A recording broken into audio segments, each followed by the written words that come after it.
All right, so this is about, smear campaigns, and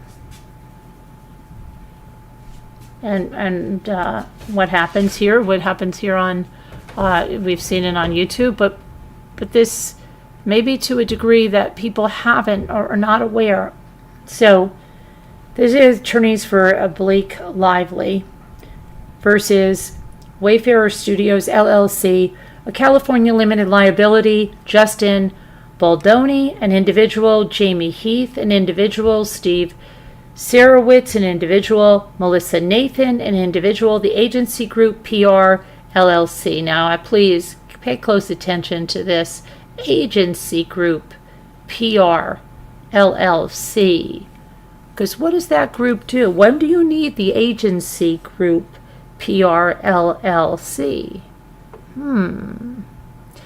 Jennifer Abel, an individual, RWA Communications LLC, a California limited liability company.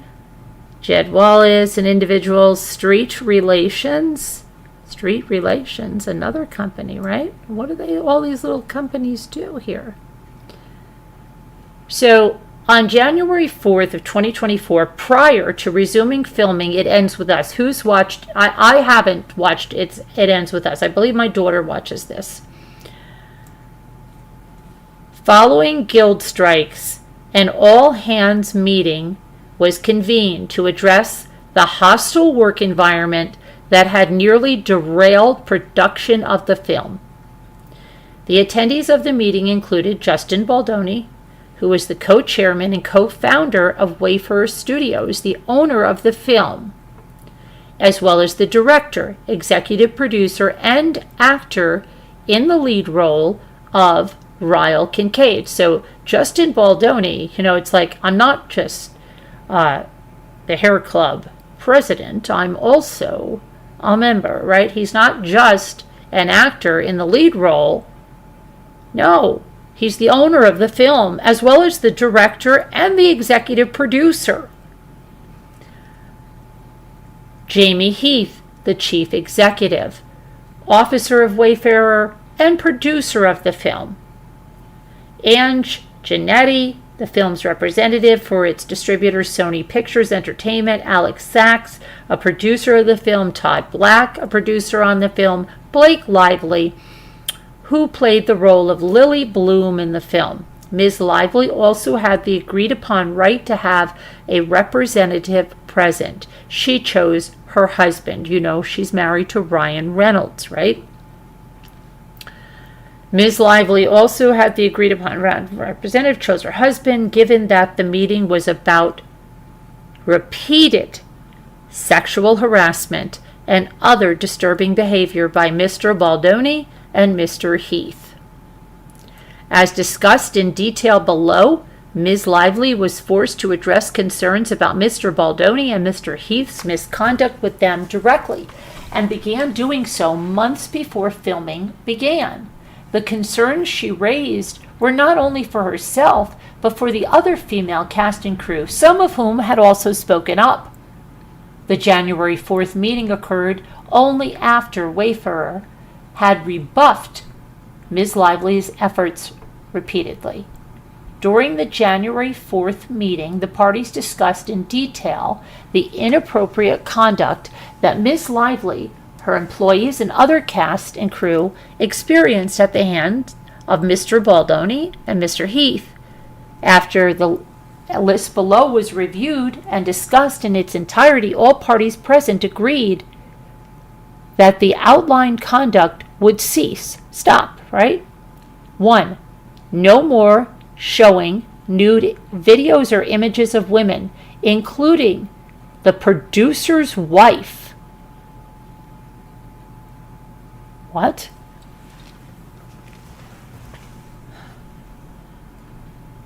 To Brooke Lively or her employees. No more mention of Mr. Baldoni's or Mr. Heath's previous pornography addiction or Brooke Lively's lack of pornography consumption to Brooke Lively or to other crew members. No more discussions to Brooke Lively and or her employees about personal experiences with sex, including as it relates to spouses or others. No more mention to Brooke Lively or her employees of personal times that physical consent was not given in sexual acts as either the abuser or the abused. No more descriptions of their own genitalia to Brooke Lively. No more jokes or disparaging comments to be made to Brooke Lively and or her employees about HR complaints Wayfarer has already received on set or about missing the HR meeting. No more inquiries by Mr. Baldoni to Brooke Lively's trainer without her knowledge or consent to disclose her weight. This is going to be very, very telling. He was deliberately trying to body and weight shame her by finding out her weight through her trainer. Yeah, that's not all. Okay. No more mention by Mr. Baldoni of him speaking to Blake Lively's dead father. No more pressing by Mr. Baldoni for Blake Lively to discuss her religious beliefs or unsolicited sharing of his. If Blake, and if I'm sorry if I was saying Brooke, okay? It's Blake. If Blake Lively and or her infant is exposed to COVID again, Blake Lively must be provided with immediate notice as soon as Wayfarer or any other producers become aware of such exposure without her needing to uncover days later herself. An intimacy coordinator must be present at all times when Blake Lively is on set in scenes with Mr. Baldoni. No more personal physical touching of or sexual comments by Mr. Baldoni or Mr. Heath to be tolerated by Blake and or any of her employees as well as any female cast or crew without their express consent. No more improvising of kissing. All intimate touch must be choreographed in advance with Blake Lively and an intimacy coordinator. No biting or sucking of lip without Blake Lively's consent. And all intimate on-camera touch and conversations must be in character, not spoken from Mr. Baldoni to Blake Lively personally. Blake Lively to have a representative on set at all times and with a monitor during scenes involving nudity, sexual activity, or violence with Mr. Baldoni. All actors participating with Blake Lively in intimate scenes involving her being in any state of nudity or simulated nudity must be classified as active working actors, not friends of the director or producers, and must be pre-approved by Blake Lively.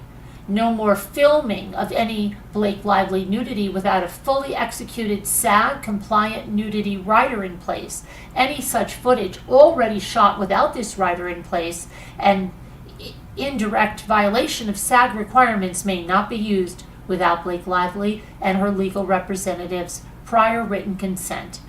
Any scene by Blake Lively or another performer depicting the character of Lily that involves nudity or simulated sex must be conducted strictly in accordance with the above referenced nudity rider and must adhere to the Blake Lively approved script. An intimacy coordinator must be on set for all scenes involving nudity and or simulated sex and must have a monitor to ensure compliance. No monitors to be viewed or accessible on set or remotely during closed set scenes except by Brooke Lively. See, I keep calling her Brooke Lively. I'm so sorry. I have a mind block on that now. Blake. You just have to know it's Blake. It's not Brooke. I don't know why I keep making that mistake there. I'm very, very sorry. Blake Lively. Approved essential crew and personnel. No more entering, attempting to enter, interrupting, pressuring, or asking Blake Lively to enter her trailer or the makeup trailer by Mr. Heath or Mr. Baldoni while she is nude for any reason. No more private, multi-hour meetings in Blake Lively's trailer with Mr. Baldoni crying, with no outside Blake Lively appointed representative to monitor. No more pressing by Mr. Baldoni to sage any of Blake Lively's employees. Sage them, like with sage, right? Producer Alex Sachs to be given standard rights, inclusion, and authority per her job description and as represented to Blake Lively when signing on. Sony must have an active daily role in overseeing physical production for the remainder of the film to monitor safety for cast and crew, schedule logistics, problem solving, and creative engagement of an experienced producer to supervise the safety of the cast, crew, schedule, logistics, problem solving, and creative for the remainder of the shoot. Examples: Todd Lieberman, Elizabeth Cantillon, Miri Yoon, and Lynette Howell. Engagement of a Blake Lively approved A-list stunt double to perform Lillian scenes with Mr. Baldoni involving R and or violence.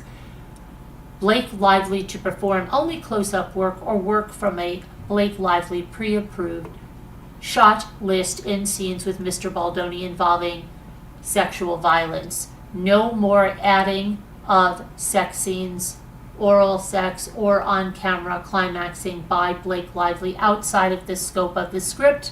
Blake Lively approved when signing on to the project. No more asking or pressuring Blake Lively to cross physical picket lines. No more retaliatory or abusive behavior to Blake Lively for raising concerns or requesting safeguards. An in-person meeting before production resumes with Mr. Baldoni, Mr. Heath, Ms. Sachs, the Sony representative, the new producer, Blake Lively, and Blake Lively's spouse, Ryan Reynolds, to confirm and approve a plan for implementation of the above that will be adhered to for the physical and emotional safety of Blake Lively, her employees, and all the cast and crew moving forward. This meeting was an essential step in a process the parties have agreed to several months before to allow the cast and crew to safely resume production of the film. In mid-November 2023, the parties had agreed in writing to implement a list of protections enumerated in a contract entitled Protections for Return to Production, attached hereto as Exhibit A, which included 17 provisions designed to require Wayfarer to cease the on-set behavior of Mr. Baldoni and Mr. Heath. One of those provisions required an all-hands meeting to confirm and approve a plan for the implementation of certain protections that will be adhered to for the physical and emotional safety of Ms. Lively, her employees, all cast and crew moving forward. After receiving the document, Wayfarer responded that Wayfarer, Sony, and production respectfully acknowledge that Ms. Lively has concerns regarding safety, professionalism, and workplace culture. Although our perspective differs in many aspects, ensuring a safe environment for all is paramount, irrespective of differing viewpoints. Regarding your outline request, we find most of them not only reasonable, but also essential for the benefit of all parties involved. At the end of the January 4th meeting, having discussed at length the details of concerns that have been expressed by Ms. Lively and others, the parties agreed to implement and follow the protections for return to production to ensure that the film could be completed, marketed, and released safely and successfully. And it was. Production of the film resumed on January 5th and concluded on February 9th, 2024. The film has been a resounding success. Leading up to and in connection with the release of the film during the summer of 2024, Ms. Lively and fellow cast members promoted the film in accordance with the marketing plan created and delivered by the film's distributor, Sony, which is summarized in the talking points attached hereto as Exhibit C. Ms. Lively and other cast members were under a contractual obligation to render promotional services in accordance with the marketing plan. Hold on 1 second, I want to just see.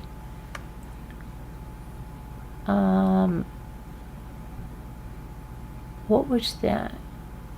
Okay, my chat is there. My chat is moving now. Okay.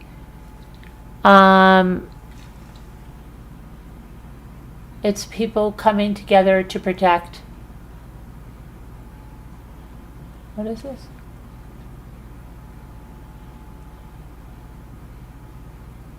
I don't know what's going on here.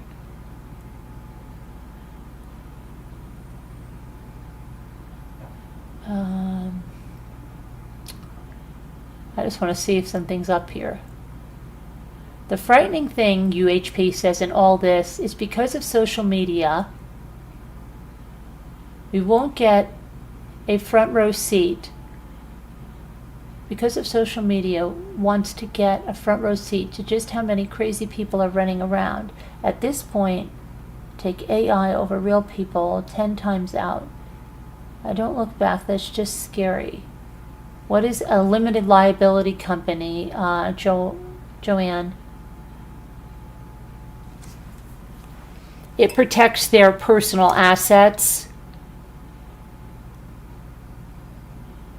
Okay.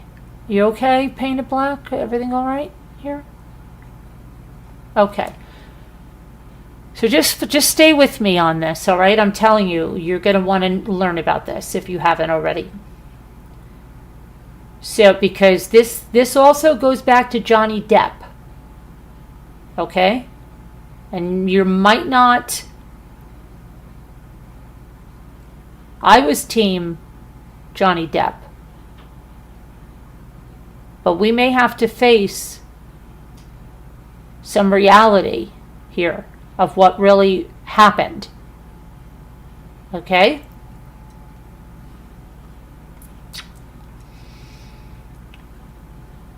So we're over here that Ms. Lively under the cast under obligation, blah, blah, blah. The marketing plan directed the cast to focus more on Lily's strength and resilience as opposed to describing the film as a story about domestic violence, and to avoid talking about this film that makes it feel sad or heavy. It's a story of hope.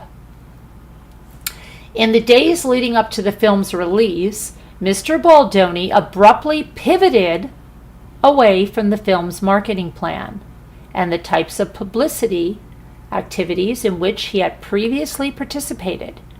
What the public did not know was that Mr. Baldoni and his team did so in an effort to explain why many of the film's cast and crew had unfollowed Mr. Baldoni on social media and were not appearing with him in public.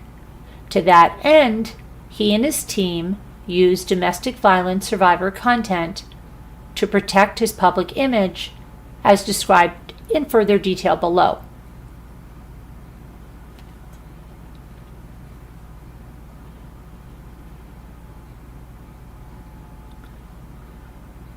What the public also did not know was that this was the beginning of this is important now, of a multi-tiered plan that Mr. Baldoni and his team described as social manipulation designed to destroy Ms. Lively's reputation. The plan was backed by virtually unlimited resources. Wayfarer's co-founder, co-chairman, and leading financier is a multi-billionaire, Steve Sarowitz, who divulged at the film's New York premiere on August 6, 2024, that he was prepared to spend $100 million to ruin the lives of Ms. Lively and her family.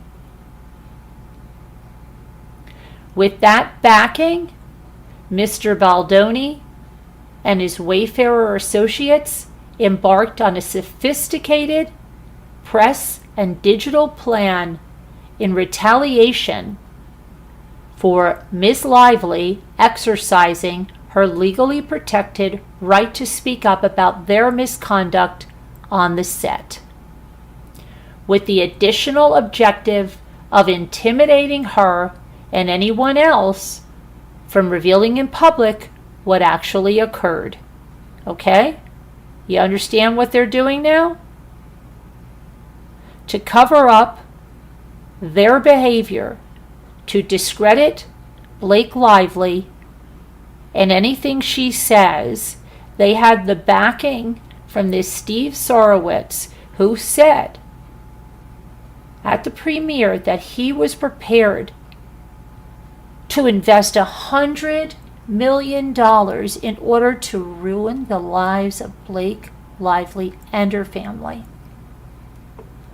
and to make it so that anybody that wants to stand up, defend her, say anything, is going to be so scared that it's going to happen to them and their family that they're not going to. On July 31st, 2024, following the recommendation of their publicist, Jennifer Abel, Wayfarer, and Mr. Baldoni, retained a crisis communications specialist named Melissa Nathan, and her company, the agency PR LLC, referred to as TAG. Ms. Nathan delivered a proposal to Mr. Baldoni, which included a website to discuss a full Reddit, full social account takedowns, full social crisis team on hand for anything, engage with audiences in the right way, start threads of theories, discuss if this is the way to be fully 100% protected. Ms. Nathan also proposed the creation of social fan engagement to go back and forth with any negative accounts, helping to change the narrative and stay on track. Per Ms. Nathan, all of this will be most importantly untraceable. Okay? This is the sick stuff. This is why I want you to see the gypsy stuff. This is why you have to understand the amount of manipulation, and where there's money, they can buy this. They buy these people. And they can be the most horrible people. And they want to destroy the life of somebody else, so they'll throw some money at it. And there are companies that will go and do this tremendous smear campaign. Okay? Untraceable. So here we go. They're going to start threads of theories. Do you understand what that is? Do you understand what full Reddit means? It means they're going to hit those Reddit message boards. They're going to hit those Reddit message boards. They're going to hit social media. Is Blake Lively canceled? They're going to create this narrative that is designed to destroy her, not only her, and her family. Think that isn't happening on YouTube? Think again. Okay. As Ms. Abel described it, the plan was to engage in social media mitigation and proactive fan posting to counter the negative, as well as social manipulation. The plan went well beyond standard crisis PR. What Ms. Nathan proposed included a practice known as astroturfing, which has been defined as the practice of publishing opinions or comments on the internet, in the media, etc., that appear to come from ordinary members of the public, but actually come from a particular company or a political group.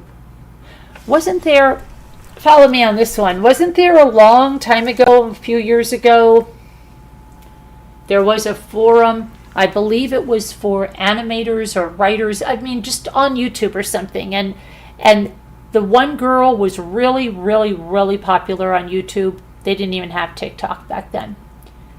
And there was like a forum connected with it, but it wasn't Reddit. Okay, I don't remember the name of the forum that was connected with it. But as part of being on that forum, I don't know if it was an unwritten rule or whatever, but let's say it was found out. We're just going to call this creator XYZ, right? Creator XYZ was huge, had a huge following. She used to do stories, like she would draw a picture and tell the story. Some of you probably know this because this was really big on YouTube.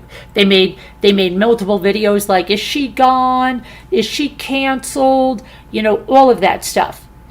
Well, anyway, she went onto a forum, and apparently they traced back an account that was hers, that was promoting her videos on there as if she was someone else.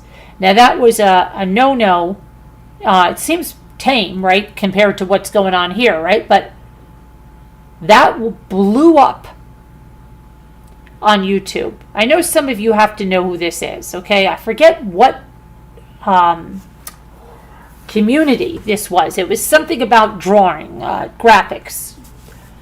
Anyway, the internet, YouTube went nuts, and they said she could never come back from this. She's completely canceled.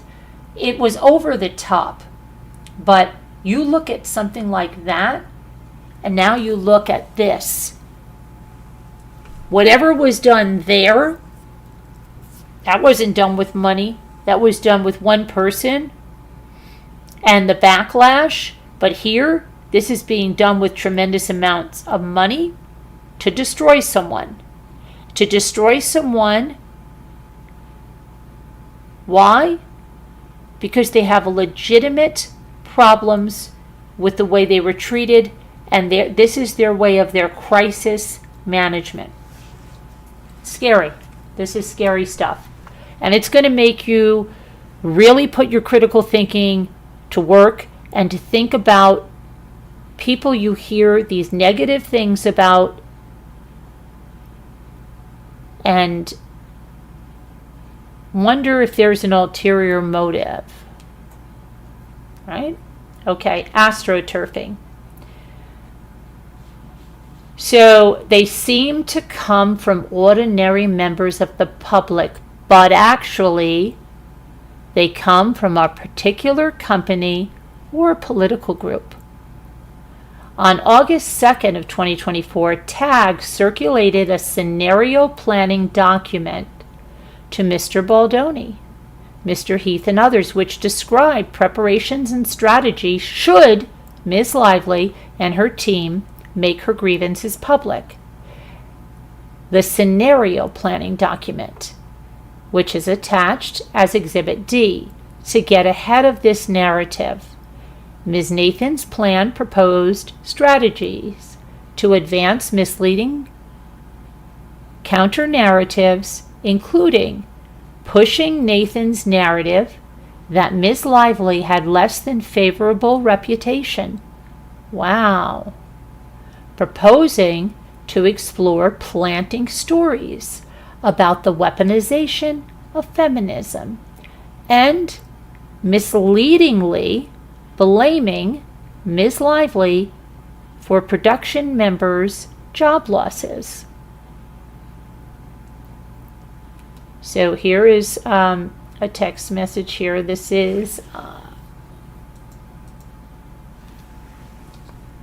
Justin Baldoni saying, "Morning, not in love with the document they sent. Not sure on feeling the protection I felt on the call." This is the first time I've personally gone through scenario planning with them, so I think let's let them discuss the thinking behind the document and the actual process and protocol of how they implement these things. That's the most important part of this, is how quickly they can shut things down and place stories in your favor. Be honest on this call, and let's give real feedback to each point. Justin says, yeah, just feels very much like there is not much defense, and also them feeling strong like she's going to do something just a bit concerning what everyone had originally thought.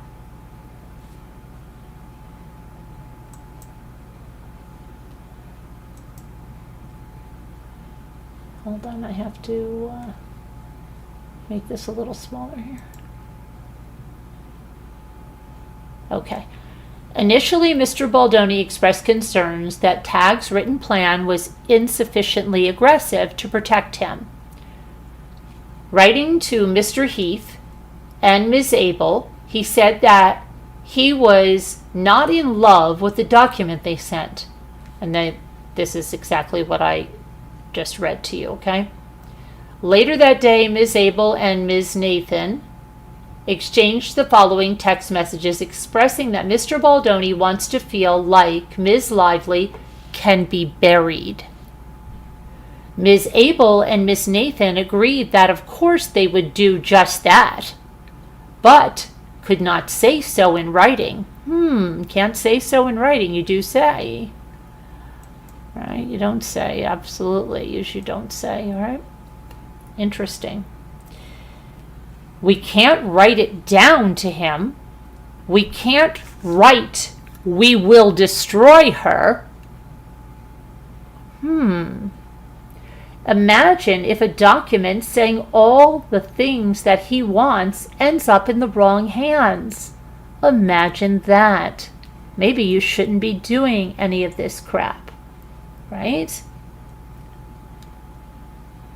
From Jennifer Abel, owner, to Melissa Nathan, you can of course do that, but I do think he needs to know. I'm going to confidentially send you something he's texting me and Janie on the side, just to arm you before the call.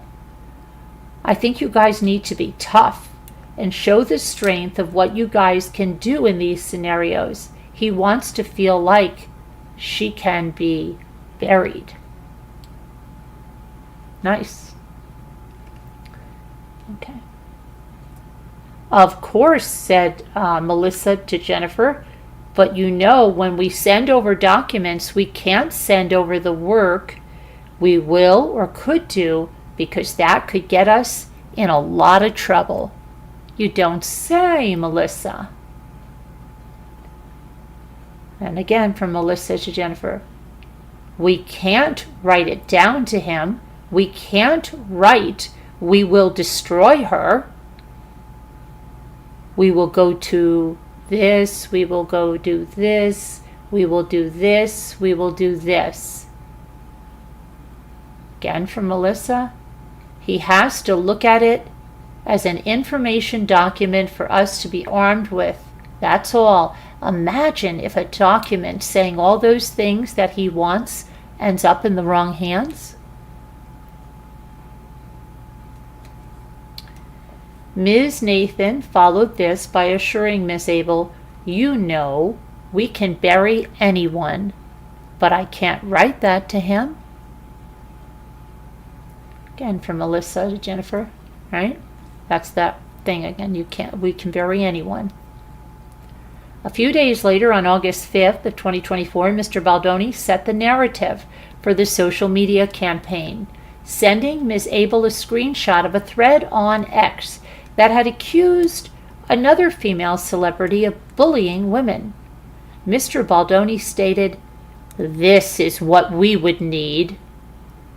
So over here, he sends that here's somebody's history of bullying many women throughout the years. This is what we would need. She says, yes, I literally just spoke to Melissa about this on the break, about what we discussed last night for social and digital. Focus on Reddit, TikTok, Instagram. Ms. Abel responded that she had just spoken to Melissa about this, about what we discussed last night for social digital. Ms. Abel added focus on Reddit, TikTok, Instagram, with reassurance that Ms. Lively would be destroyed and buried. Wayfarer and Mr. Baldoni directed Ms. Nathan and her team to actively engage in their retaliatory social manipulation campaign.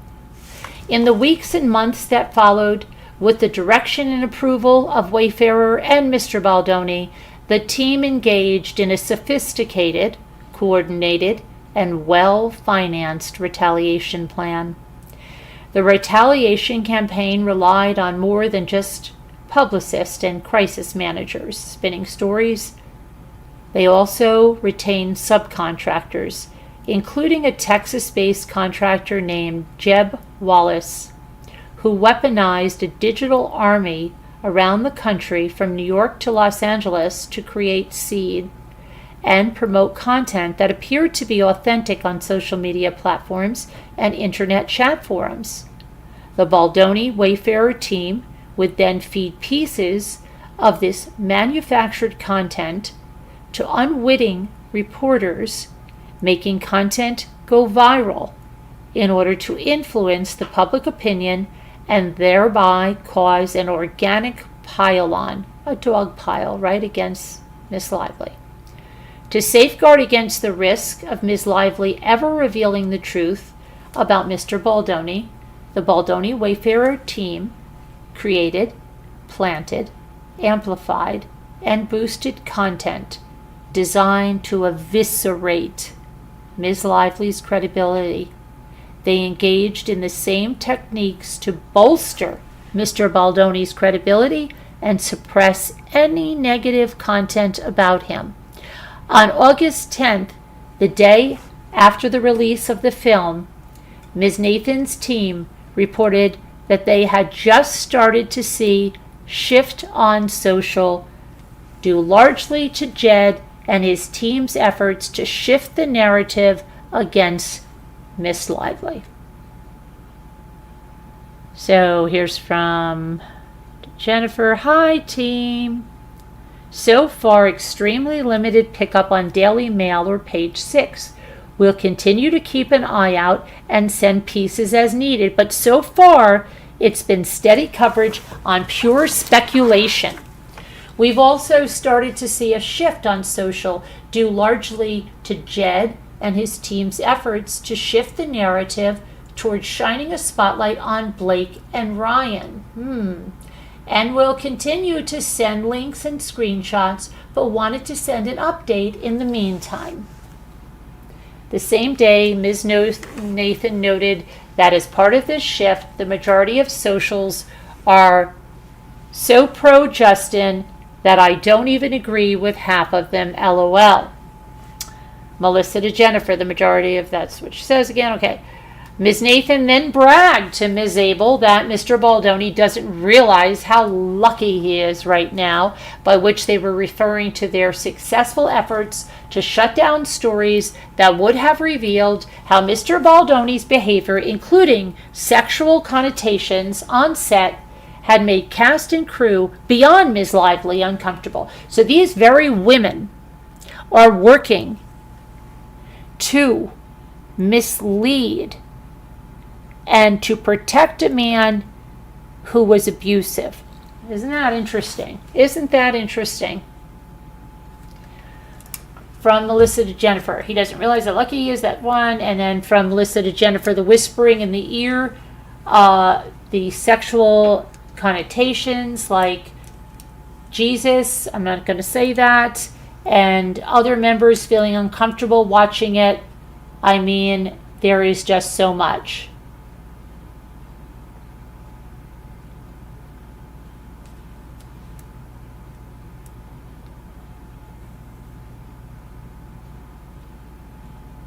Less than 1 week later, they also bragged about how they shut down stories regarding HR complaints.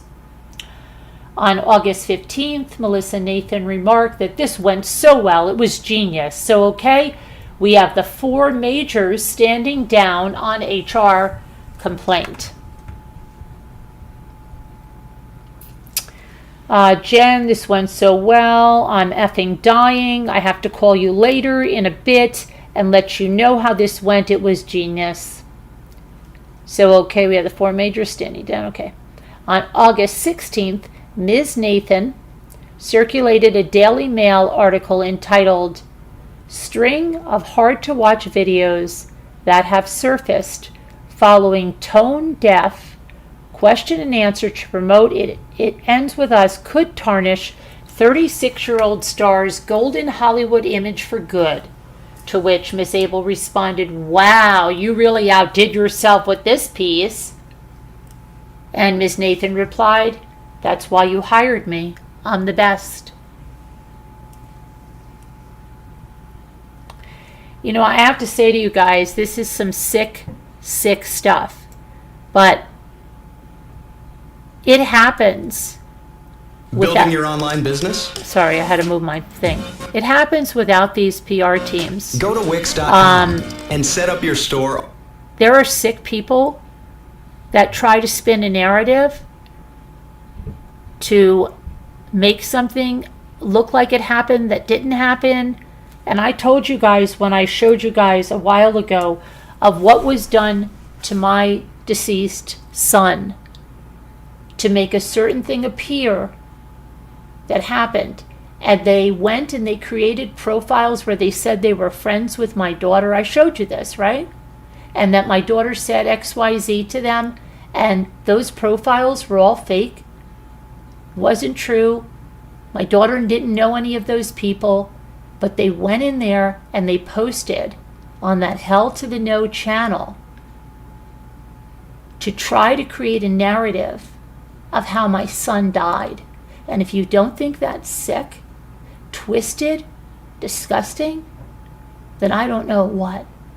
But that's what they did on their own level. Okay? And really, shame on you if you believe these narratives that they spin over and over and over again because they know nothing. Nothing. And it's born out of wanting to ruin someone, to drag their family in, to blackmail their family. My entire family was put up on that channel. Pictures of my entire family. It's disgusting. And if you sit by and you condone it and you endorse it and you engage with it, you have just as much culpability in it because you're endorsing it. So look what happened here on a big level. It's happening every single day. On August 16th, they talked about this. They oh wow, that's why you hired me. These ladies are as sick as the people that do it on this forum, except they're getting paid big bucks to do it, and they're relishing in it. They're relishing in knowing, think about the moral character of these women. They think this is okay. They can put their head on their pillow at night and go to sleep, knowing that they are intentionally destroying someone with lies. How does that's disgusting. And this was the article. Is Blake Lively set to be canceled? String of hard-to-watch videos that have surfaced following tone-deaf Q&A to promote It Ends With Us could tarnish the 36-year-old star's golden Hollywood image for good. Awkward encounters between Lively, who shares 4 children with Ryan Reynolds, and journalists in recent years are being shared across social media. Right? Bring her kids into it. Justin Baldoni addresses friction. So, you really outdid yourself. Oh yeah, pat yourselves on the back, ladies. You're great. trying to destroy someone with your lies. As their own words reveal, the purpose of this social manipulation plan was twofold. It aimed to both conceal the pattern of harassment and other misconduct by Mr. Baldoni, Mr. Heath, and Wayfarer, and retaliate against Ms. Lively by battering her image, harming her business, and causing her and her family severe emotional harm. You want to know what's a precedent-setting case? This case is precedent-setting. This case is putting out there what happens every day. It's going to blow the whistle on these type of PR firms, and it's going to blow the whistle on anybody that does this on any kind of a level or endorses this. This is a long time coming.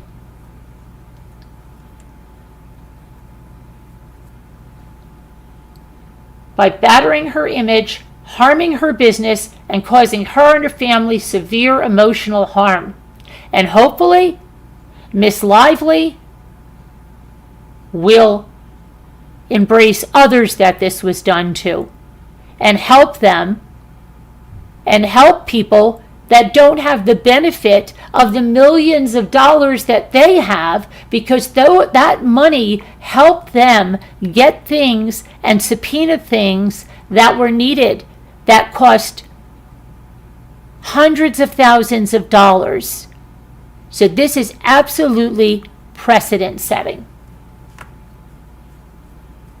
Millions of people, including many reporters and influencers who saw these planted stories, social media posts, and other online content, had no idea they were unwitting consumers of a crisis PR, astroturfing, and digital retaliation campaign created and funded by Mr. Baldoni and Wayfarer to hurt Ms. Lively. That is precisely the goal of an astroturfing campaign, to light the fire and continue to stoke conversations secretly, blurring the line between authentic and manufactured content and creating viral public takedowns. As laid out in this campaign, the Baldoni-Wayfarer-led public attack of Ms. Lively was the intended result of a carefully crafted, coordinated, and resourced retaliatory scheme to silence her and others from speaking out about the hostile environment that Mr. Baldoni and Mr. Heath created. As such, it was not only unconscionable and a breach of contract, but also illegal under both state and federal law. Ms. Lively brings the action to hold Wayfarer and its leaders, Mr. Baldoni, Mr. Heath, Mr. Sarowitz, accountable for the ongoing retaliation, threats, and harm that they have caused Ms. Lively, other cast and crew, and all of their families.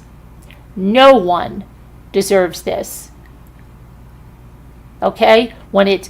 This is not true, and someone goes on and makes these things that are not true for whatever reason they have to try to destroy someone,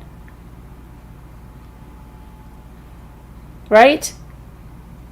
Saying someone is pushing puppies down a hill, someone is maiming animals, whatever it is. Someone's husband killed someone with a car.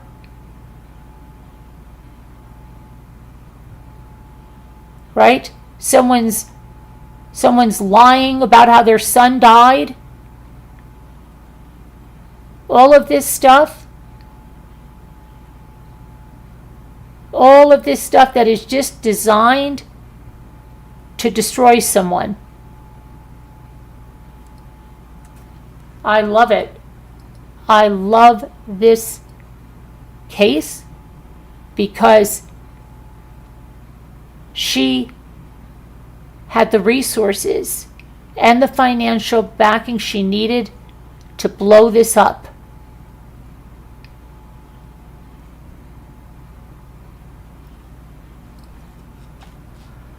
Factual background. Justin Baldoni and James Heath of Wayfarer engage in inappropriate and unwelcome behavior towards Miss Lively and others on the set of It Ends With Us. Mr. Baldoni launched Wayfarer Studios along with Mr. Sarowitz in 2020. Mr. Heath serves as Wayfarer's Chief Executive Officer. Mr. Sarowitz is a leading financier of Wayfarer, and Mr. Heath, and Mr. Baldoni are all close personal friends under the Wayfarer banner. Mr. Baldoni and Mr. Heath have many platforms, including the Man Enough podcast, which they co-host. Mr. Baldoni and Mr. Heath have positioned Wayfarer as a male feminist platform that explores gender roles, dismantles toxic masculinity, and creates a safer and judgment-free society for women, right? Mr. Baldoni serves not only as the co-founder and co-chairman of the studio that financed and ran production of It Ends With Us, he also served as director, executive producer, and co-lead actor, playing the role of Ryle Kincaid. As studio head and director, all actors, crew, and staff on the film, including Miss Lively, answered to Mr. Baldoni. In his words, he was the leader who sat at the top of this totem pole. While Sony was the distributor releasing the film, Wayfarer was responsible for the production, and Wayfarer was led by Mr. Baldoni and Mr. Heath. Production of the film began in early May 2023 and lasted until it was suspended in mid-June 2023 due to the Writers Guild of America strike. During that time, Ms. Lively and other cast and crew experienced invasive, unwelcome, unprofessional, and sexually inappropriate behavior by Mr. Baldoni and Mr. Heath. Because Mr. Baldoni and Mr. Heath held all leadership positions on the production, they answered to no one, and they brushed off or ignored the concerns Ms. Lively and others expressed. Mr. Baldoni ignored well-established industry protocols in filming intimate scenes and exploited the lack of controls on set to behave inappropriately. Wayfarer failed to adhere to guild rules, as well as Ms. Lively's contract and standard industry safety protocols with respect to nudity and intimate scenes, which the Screen Actors Guild and the American Federation of Television and Radio Artists acknowledge place performers in uniquely vulnerable situations. Such safeguards ignored by Wayfarer include providing performers with appropriate notice of nudity and simulated sex, and ensuring that the consent is given free of pressure or coercion. Signed nudity risers are in place, spelling out the parameters of nudity or simulated sex scenes. Safe and secure working conditions that are not detrimental to a performer's health, safety, morals, and career, and the use of intimacy coordinators to observe intimacy scenes.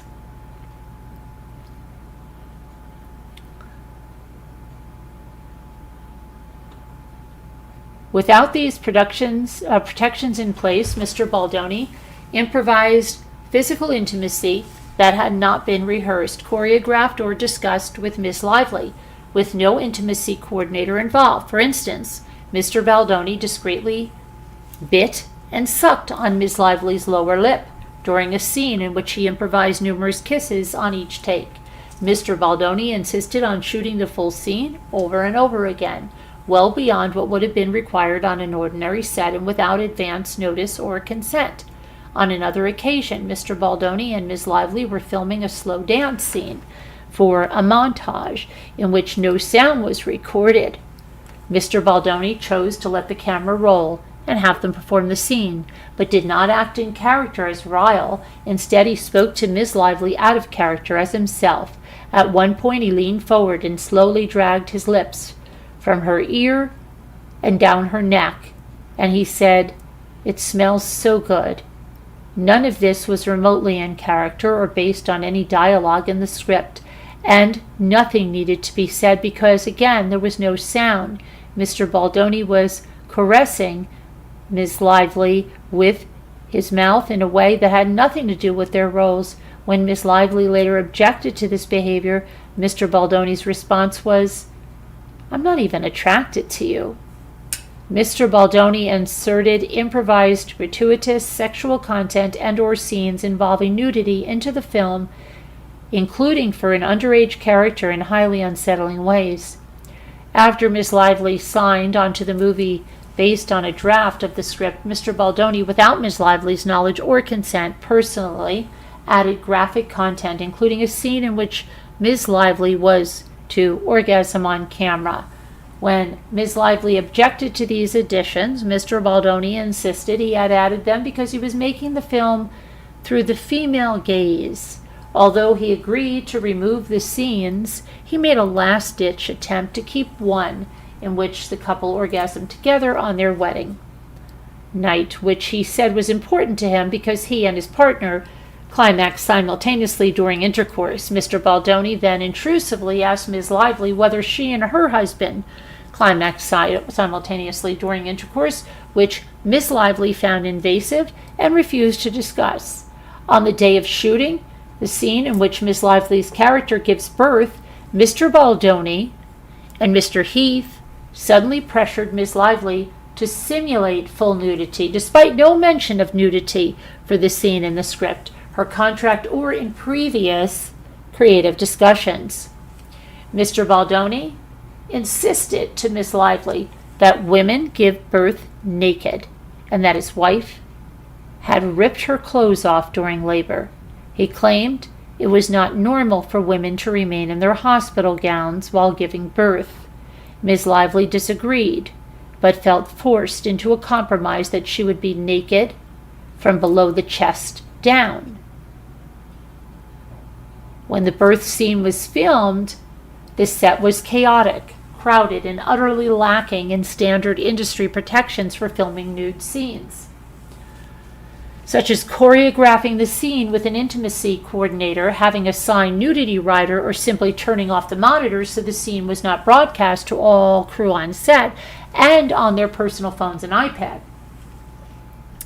Mr. Heath and Mr. Baldoni also failed to close the set, which allowing non-essential crew to pass through while Miss Lively was mostly nude with her legs spread wide in stirrups and only a small piece of fabric covering her genitalia. Among the non-essential persons present that day was the Wayfarer co-chairman, Mr. Sorowitz, the financier, who flew in for one of his few set visits. Ms. Lively was not provided with anything to cover herself between takes until after she had made multiple requests.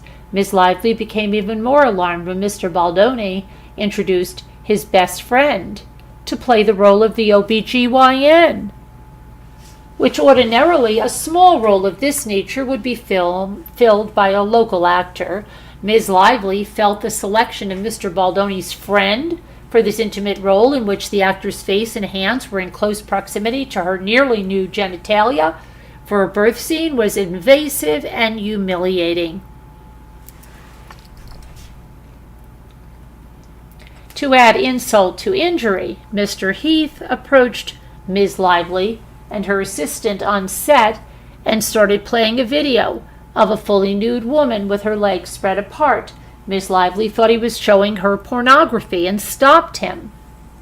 Mr. Heath explained that the video was his wife giving birth.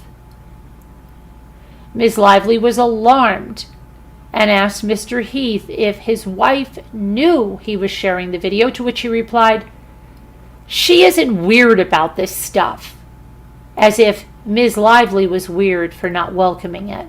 Ms. Lively and her assistant excused themselves, stunned that Mr. Heath had shown them a nude video.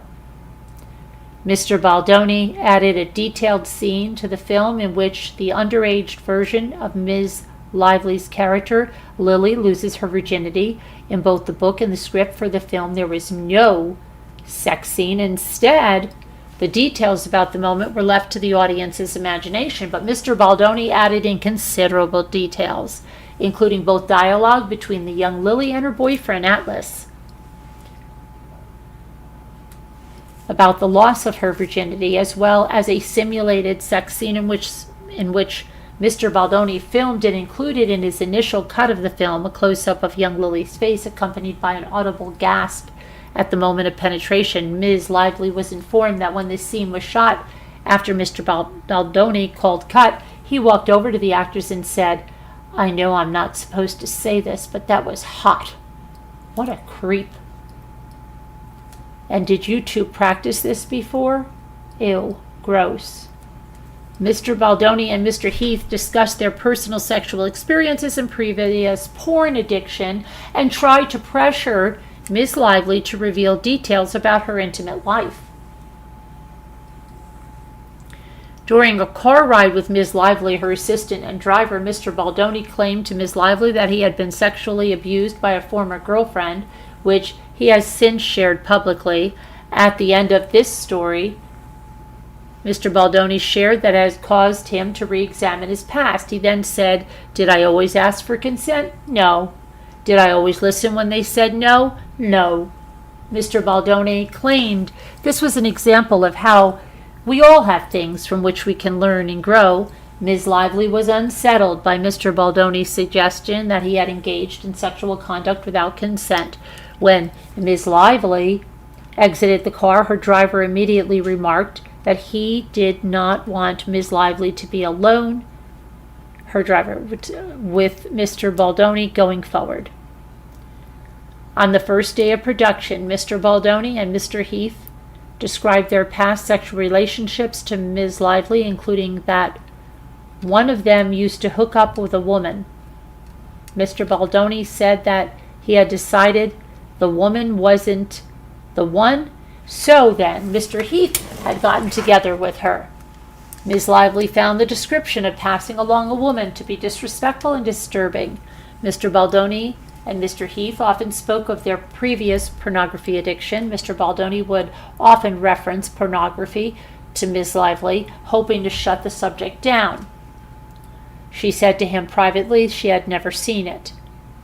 Later, when Mr. Baldoni was once again referencing his experiences with pornography, he revealed in front of other cast and crew that Ms. Lively had never seen it.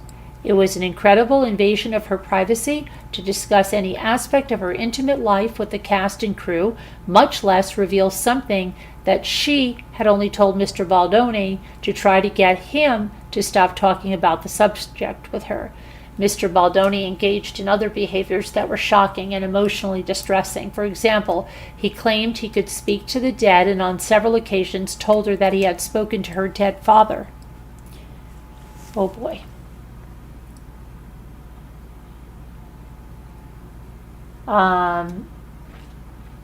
It was off-putting, violated for Miss Baldoni to claim a personal relationship with her recently deceased father. Mr. Baldoni and Mr. Heath were also constantly hugging and touching cast and crew. When Miss Lively or others avoided this touching, Mr. Baldoni and Mr. Heath would retaliate by becoming irritated, cold, and uncollaborative. The result was an unwelcoming and mercurial environment for Miss Lively, her employees, and others on the set. Mr. Baldoni objectified Miss Lively and other women by commenting on or criticizing their bodies as sex objects. Mr. Baldoni often referred to women in the workplace as sexy. When they expressed discomfort, Mr. Baldoni would deflect or try to pass it off, which undermined Miss Lively and others' concerns. For example, on one occasion that Miss Lively observed, he told a female cast member that her leather pants looked sexy when she arrived to the set. When she rebuffed his comment because she was uncomfortable, rather than apologizing, he brushed it off with, "I can say that because my wife is here today." Ms. Lively felt embarrassed witnessing this kind of commentary, as others did. On another day, Miss Lively wore a low-cut dress to facilitate breastfeeding, but had it covered up by a coat. When the jacket briefly popped open at one point to reveal the dress, Mr. Baldoni commented about how much he liked her outfit, which flustered Miss Lively.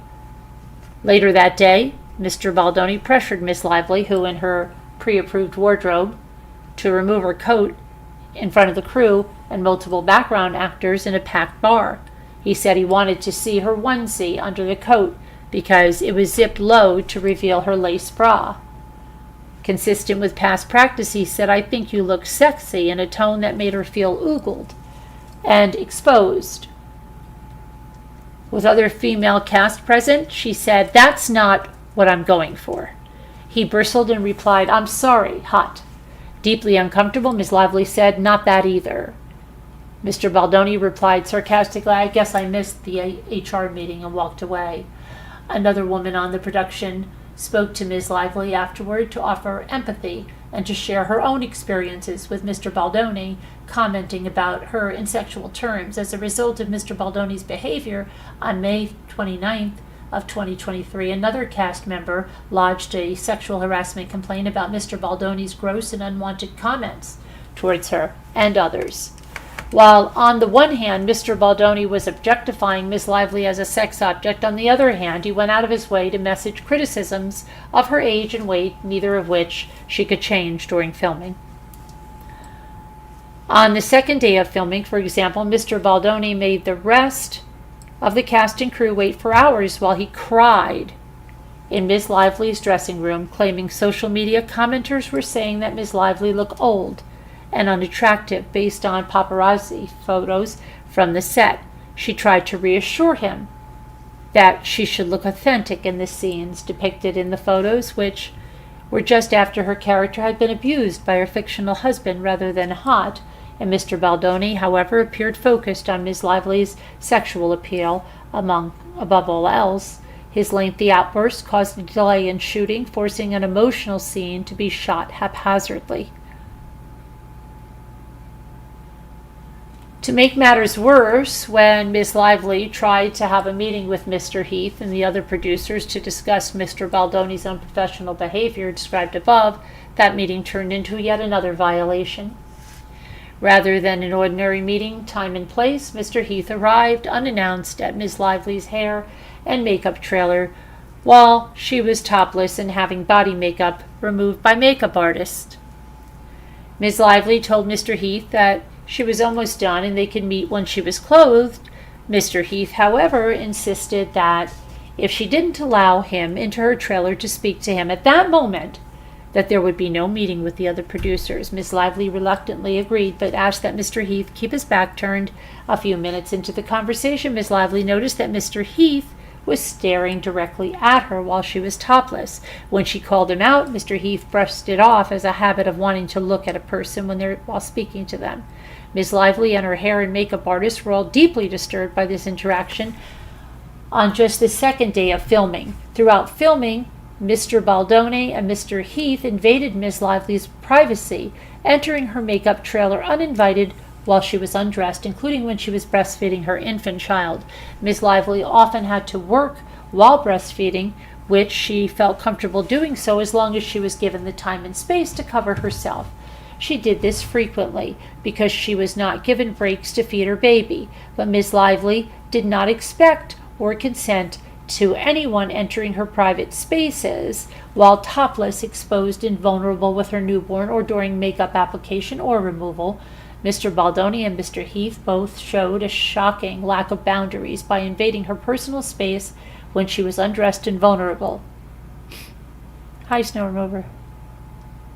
Mr. Baldoni also routinely degraded Ms. Lively by finding back-channel ways of criticizing her body and weight.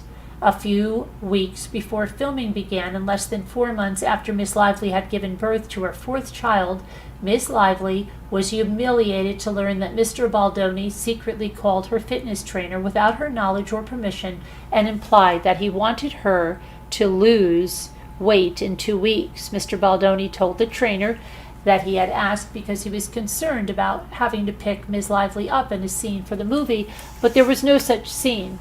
When Ms. Lively caught strep throat, Mr. Baldoni offered as a gift to connect her with an expert.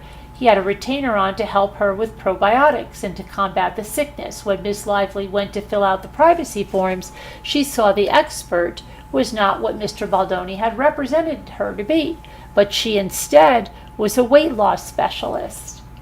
Ms. Lively felt once again that Mr. Baldoni was shaming her for her body and weight. Mr. Baldoni and Mr. Heath failed to implement COVID protocols when there was a COVID outbreak on the set, and Ms. Lively was told by another producer that because Wayfarer did not have insurance coverage for COVID, Mr. Baldoni and Mr. Heath deliberately withheld from Ms. Lively that she had been exposed to COVID. Both Ms. Lively and her infant child contracted COVID from the outbreak. Ms. Lively and others lodged grievances regarding the conduct of Mr. Baldoni and Mr. Heath, which Wayfarer declines to investigate. As the studio producing the film, Wayfarer was the employer of all the cast and crew and was thus responsible for ensuring workplace safety on the set. However, Wayfarer failed to provide Ms. Lively with even rudimentary employment protections such as employee handbook, sexual harassment policy, information, or any training on sexual harassment, discrimination, or respectful workplace expectations. Wayfarer also failed to provide Ms. Lively's information about the process and procedure for filing human resource complaints. As the producer and owner of the film, Wayfarer was legally obligated to address HR-related concerns or complaints. To Ms. Lively's knowledge, however, Wayfarer lacked any process for responding to complaints about its leadership. Mr. Baldoni and Mr. Heath, who plainly were not going to investigate themselves. On May 26, 2023, Ms. Lively told a representative of Sony that she wanted to file an HR complaint about Mr. Baldoni and Mr. Heath's misconduct. The Sony representative told Ms. Lively that Sony, as the distributor of the film, was not empowered to control Mr. Baldoni or Mr. Heath's behavior on set, and that such concerns must be raised with Wayfarer, the studio responsible for the production. Wayfarer, Mr. Baldoni, and Mr. Heath received or were aware of a number of HR grievances regarding their conduct. For example, on the first day of filming, while attempting to hug Ms. Lively's employee, Mr. Heath said, "I don't even know if we're allowed to do this. It's day one and we have an HR report already." Additionally, early in the production, another actress made a complaint about Mr. Baldoni's comments on her appearance. Mr. Baldoni expressly acknowledged her concerns in writing, stating he would adjust accordingly. Yet on June 8th, 2023, that actress informed Ms. Lively that outside of anything in a scene, "I actually cannot talk to Justin at all." When did this say? Mr. Baldoni later expressed suspicion regarding Ms. Lively's friendship with this actress, as if they were colluding against him. As described above, Ms. Lively and others attempted to raise concerns to Mr. Baldoni and Mr. Heath regarding certain of the conduct described above during filming, but they were not addressed given the futility of asking Mr. Baldoni and Mr. Heath to address their own behavior.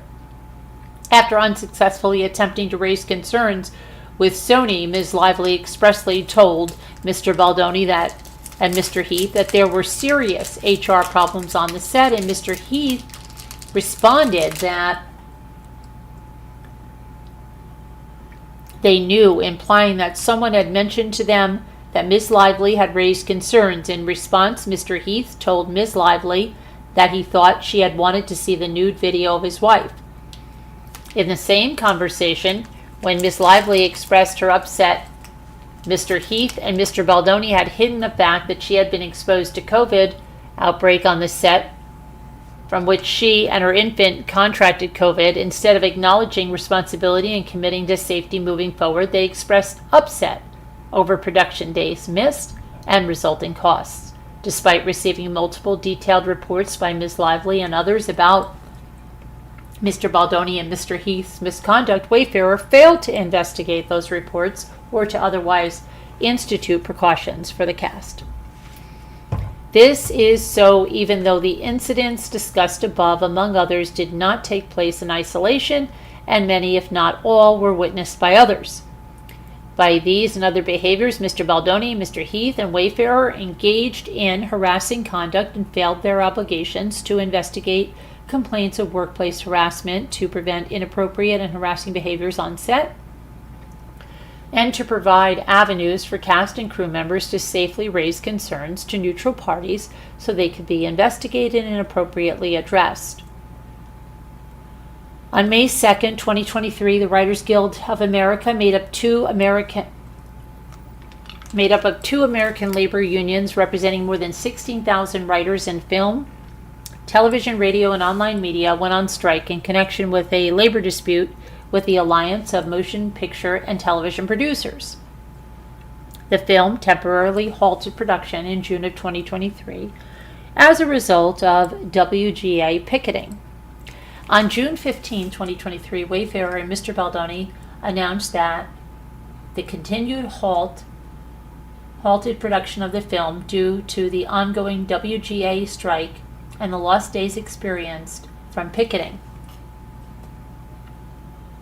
While the WGA strike was underway, on July 14, 2023, the American Actors Union, known as SAG-AFTRA, a labor union that represents about 160,000 people in the entertainment industry, including actors, recording artists, radio personalities, and other media professionals, began to strike due to a labor dispute with the Alliance of Motion Picture and Television Producers. The WGA strike ended on September 27, 2023, and the SAG-AFTRA strike ended on November 9th, 2023. Before returning to production, Ms. Lively attempted to address and resolve the problems on set and requested that Wayfarer agree to address the conditions described above. On November 9, 2023, Ms. Lively's attorneys provided Wayfarer's attorney with a document entitled Protections for Return to Production, attached hereto as Exhibit A. In conveying the Protections for Return to Production document, Ms. Lively requested that Wayfarer agree to implement a plan that would enable everyone to return to work and complete the film with adequate protections to ensure a safe set moving forward. On November 11, 2023, counsel for Wayfarer indicated that Wayfarer, Sony, and production respectfully acknowledge that your client has concerns regarding safety, professionalism, and workplace culture. Although our perspective differs in many aspects, ensuring a safe environment for all involved is paramount, irrespective of differing viewpoints. Regarding your outlined requests, we find most of them not only reasonable, but also essential for the benefit of all parties involved. On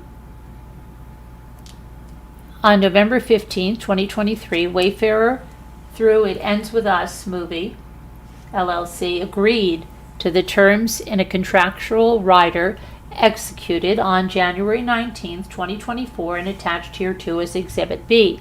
Among the contract's rider provisions, the first provision required that an intimacy coordinator must be present at all times when Ms. Lively is on set.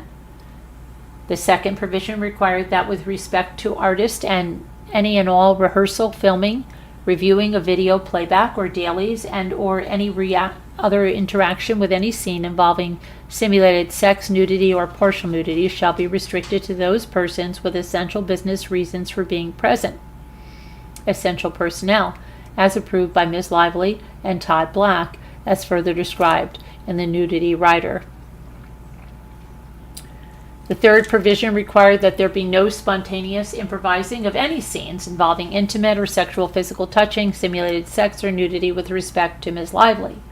Scenes involving Ms. Lively that involves kissing, depictions of sexual intercourse, or any other intimate or sexual physical touching must be contained in the screenplay. The most up-to-date draft approved by Ms. Lively in writing, choreographed in advance in the presence of the intimacy coordinator, and may only proceed as choreographed with the consent of all participants in advance. The fourth provision required that physical touching and or comments on Ms. Lively's physical appearance must only be done or made in connection with the character and scene work, not as to Ms. Lively personally, except as written into the screenplay or as strictly required in connection with makeup or costume preparation.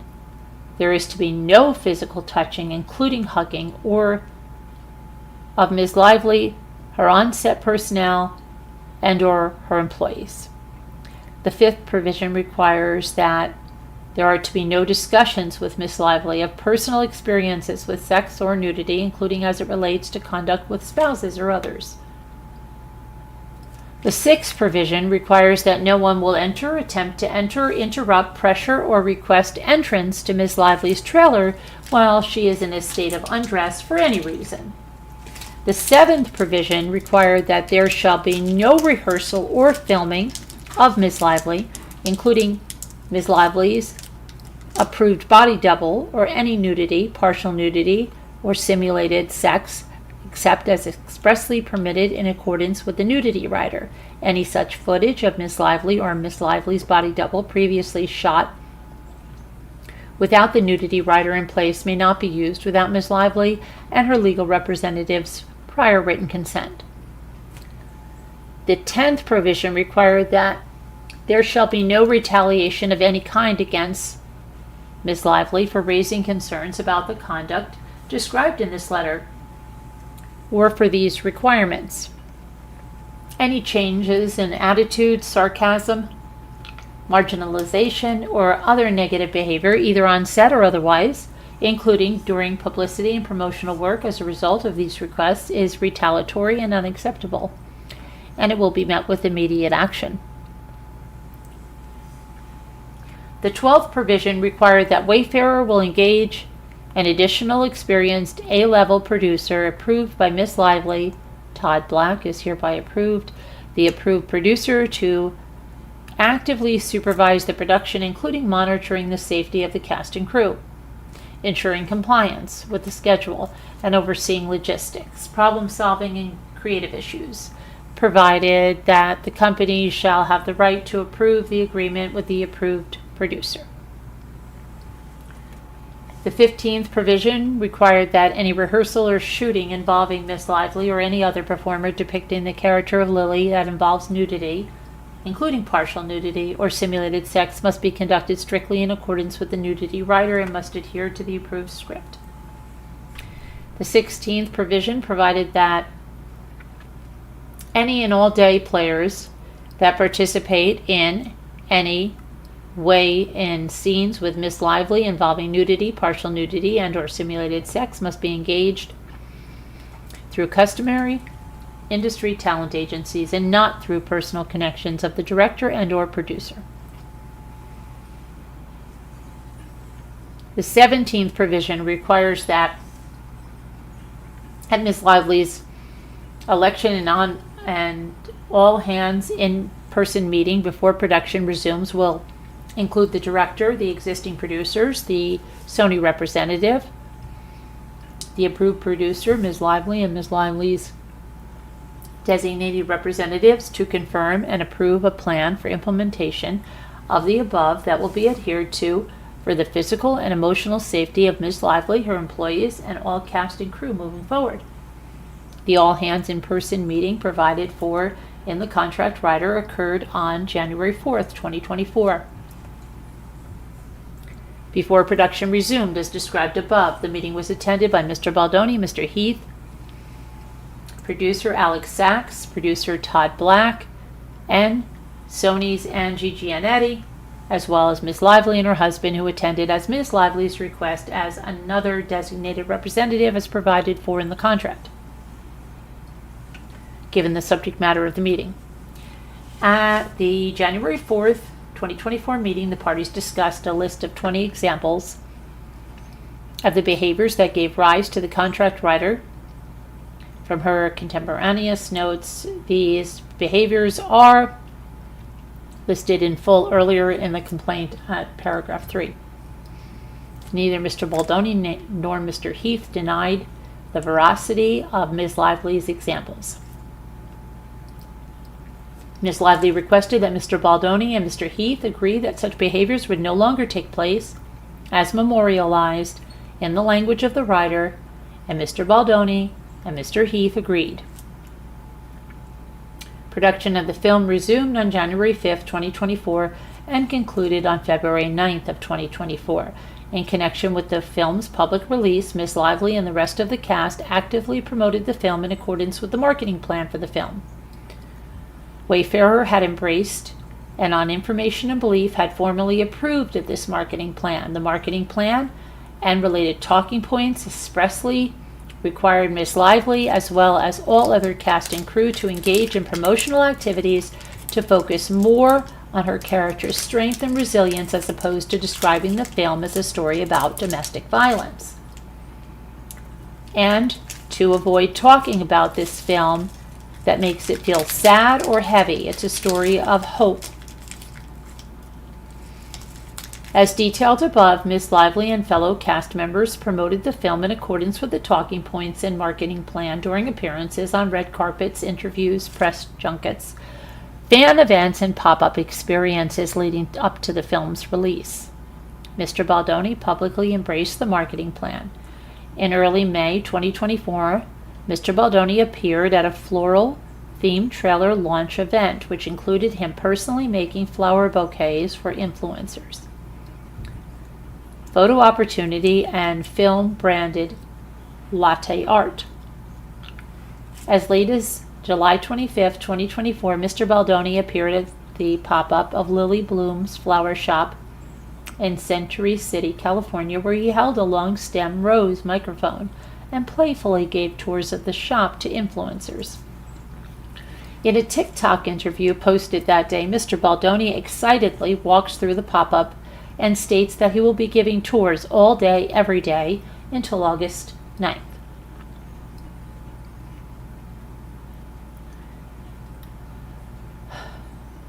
In advance of the release of the film, nearly all cast members chose to appear in public separately from Mr. Baldoni given his on-set behavior. Mr. Baldoni became concerned that the public would discover that something is much bigger under the surface on information and belief, alluding to the complaints lodged by Ms. Lively and others. At that point, Mr. Baldoni pivoted away from the film's marketing plan to explain his absence from the rest of the cast. He shifted his focus away from a message of female triumph to instead capitalize on female trauma. After the film's premiere, Mr. Baldoni changed his Instagram profile, canceled lighthearted social media posts, and instructed his team to look for survivors' reactions and support, all in an effort to quickly shift his own public narrative to focus solely on survivors and domestic violence organizations. Ms. Abel cautioned Mr. Baldoni that this shift might be too drastic too soon. Still, Mr. Baldoni insisted on a TikTok strategy, and that his promotional activities for the film should seek to amplify what he described as survivor content. Okay, this is Justin to Jennifer. Hey, just landed. What is the TikTok strategy? I'd like to see you guys start posting me only talking about domestic violence and clips and why this movie is so important. The team followed Mr. Baldoni's instruction. For her part, Ms. Abel concluded, "It doesn't feel performative now that you've done major substantial press on the topic." On August 11th, 2024, Ms. Abel laid out a posting timeline to Mr. Baldoni and the team, stating, "Theater surprise, and then I think survivor content first thing tomorrow, which then will be helpful for the news cycle." By repositioning Mr. Baldoni's marketing of the film on information and belief, Mr. Baldoni hoped to create the false impression that he had chosen not to appear alongside other cast members.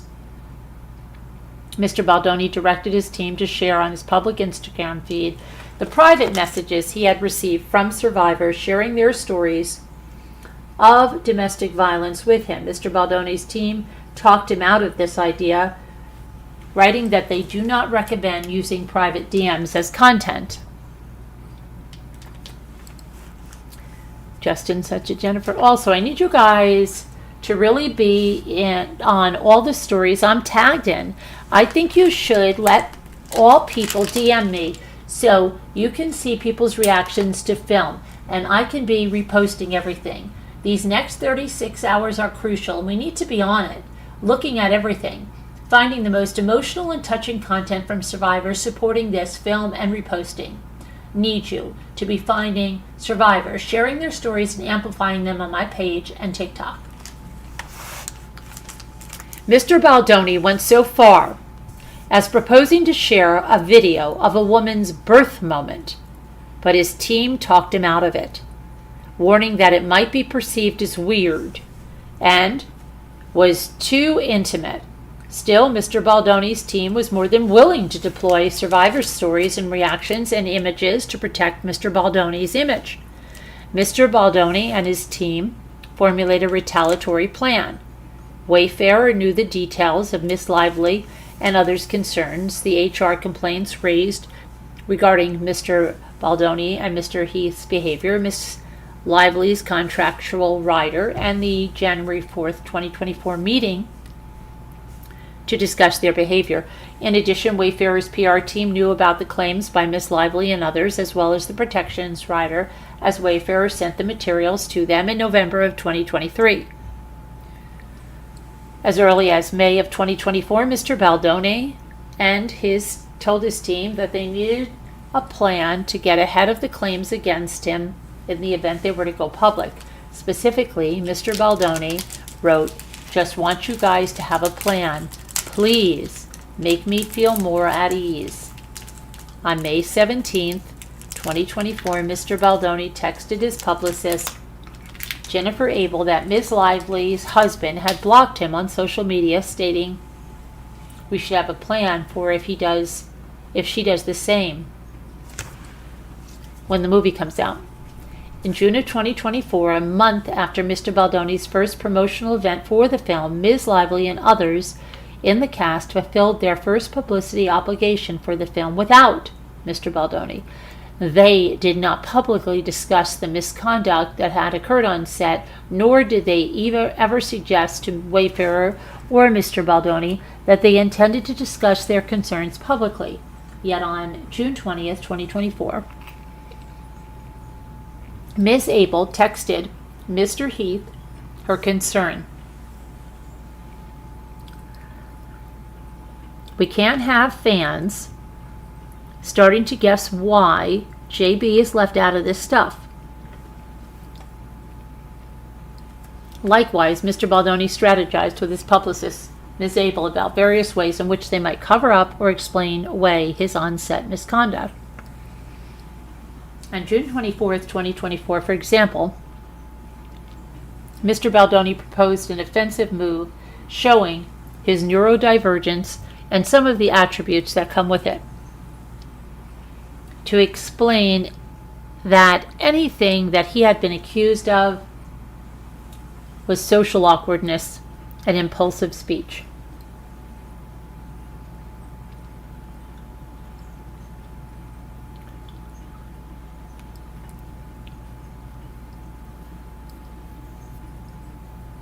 Okay, let's see here. Look what this says.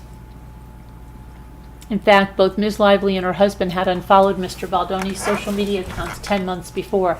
Consistent with this plan, Mr. Baldoni had recently began making the rounds with the press discussing his ADHD. See Kimberly Speakman. Justin Baldoni reveals he was diagnosed with ADHD at 40 after struggling through school. "I felt broken." People, December 5th, 2024. It says here, Christy Pina. Justin Baldoni says he had a near breakdown when filming It Ends With Us. There was so much pain. The Hollywood Reporter. Again, Justin Baldoni's near breakdown. It Ends With Us. Sexual trauma, ADHD. And then another one, Justin Baldoni reveals new clinical, let's see what that says, diagnosis. "I haven't spoken about this publicly to Parade." And then, okay, so let's go back to where we were here. So here we are with, this is from Justin to Jennifer. "Hey guys, one thing I think I want to do is the Dr. Amen show. Matt, I know you have your feelings about it, but his practice saved my friend Miranda's life a few months ago. With everything going on, I want to have an offensive move showing my neurodivergence and some of the attributes that come with it so that I can start talking about it. Most anything that I have been accused of is social awkwardness and impulsive speech, and I think me sitting down with him and just looking at my brain and talking about some of these things will be helpful for me. The same day, Ms. Abel reviewed again the agreed upon list of protections that form the basis for the contractual rider. On July 24th, 2024, Mr. Abel emailed Mr. Heath and others requesting the legal letter that was sent to Ms. Lively and her team stating, per our conversation, we will go through point by point and draft context surrounding each situation. We can then flag what we are missing that would be helpful to arm us in the case we need to refute any of the claims. On July 26th, 2024, Mr. Baldoni sent Ms. Abel a Variety article about Francis Ford Coppola's inappropriate behavior on set during production of his movie Megalopolis, including his alleged kissing of cast and crew as described by unnamed sources. In conveying the article, Mr. Baldoni stated, "This is the shite that I'm sure they want to do." On July 29th, 2024, Mr. Baldoni and Ms. Abel discussed a proposal to get ahead of any potential publicity regarding Ms. Lively's HR complaints against him with a social and digital combat plan. As the film's release date of August 9th, 2024 drew closer, Mr. Baldoni, Mr. Heath, Wayfarer, Ms. Abel, and others continued to pursue a strategy on behalf of Mr. Baldoni and Wayfarer to arm themselves against the possibility that Ms. Lively or others might go public with the claims against Mr. Baldoni or Wayfarer. The plan took shape with Wayfarer's retention on behalf of Wayfarer and Mr. Baldoni of Melissa Nathan, which occurred on or about July 31st of 2024. Melissa Nathan is a crisis manager. On or about June 20th of 2024, Ms. Nathan launched the agency group PR TAG. TAG markets itself as a team of crisis specialists and communication experts that redefine the rules of reputation management. TAG's website states, at TAG, it's more than just creating a powerful narrative. It's knowing how to navigate that narrative towards continued success and a lasting legacy. TAG's website states that it offers comprehensive communication services for individuals, businesses, and corporations looking to invest in reputation management and the growth of their unique public profiles. TAG specializes in crisis communications, having managed some of the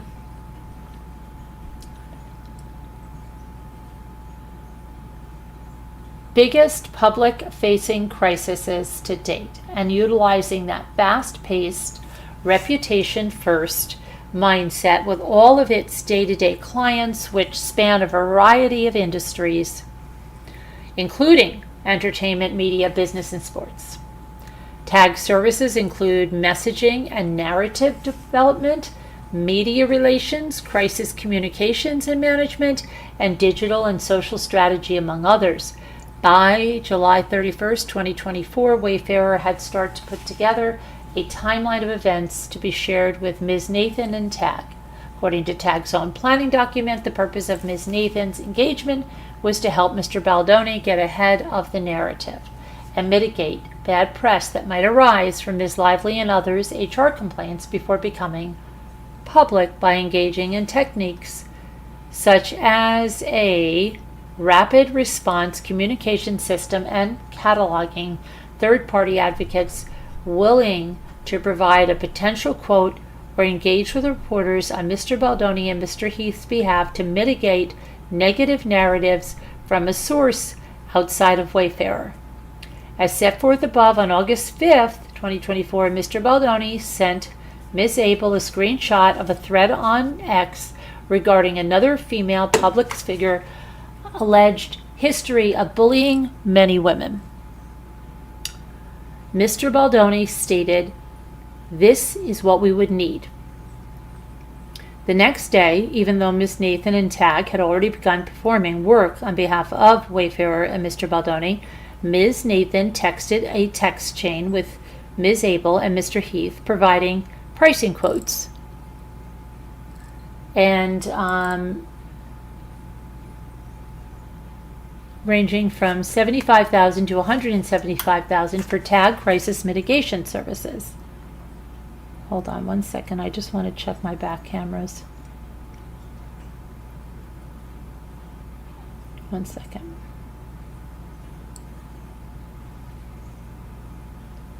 So I heard something. It looks like it's, that's what it is. It's freezing rain. I heard something hit my window. Okay. All right, thanks. I just wanted to see what that was. All right. So, for tax crisis mitigation services, Mr. Nathan explained the quotes as follows. Quote 1, $175K. Look at this. Look at this money. This will be for a 3 to 4 month period and includes a website to discuss full Reddit, full social account takedowns, full social crisis team on hand for anything, engage with audiences in the right way, start threads of theories to discuss. This is the way to be fully 100% protected. Quote 2, $25K per month, minimum 3 months as it needs to seed, same as above. This will be for creation of social fan engagement, to go back and forth with any negative accounts, helping to change narrative and stay on track. Ms. Nathan stated all of this is most importantly untraceable. There's a lot more to both of these quotes, but easier to discuss via phone in terms of capabilities and what I have personally experienced in and out of crisis scenarios.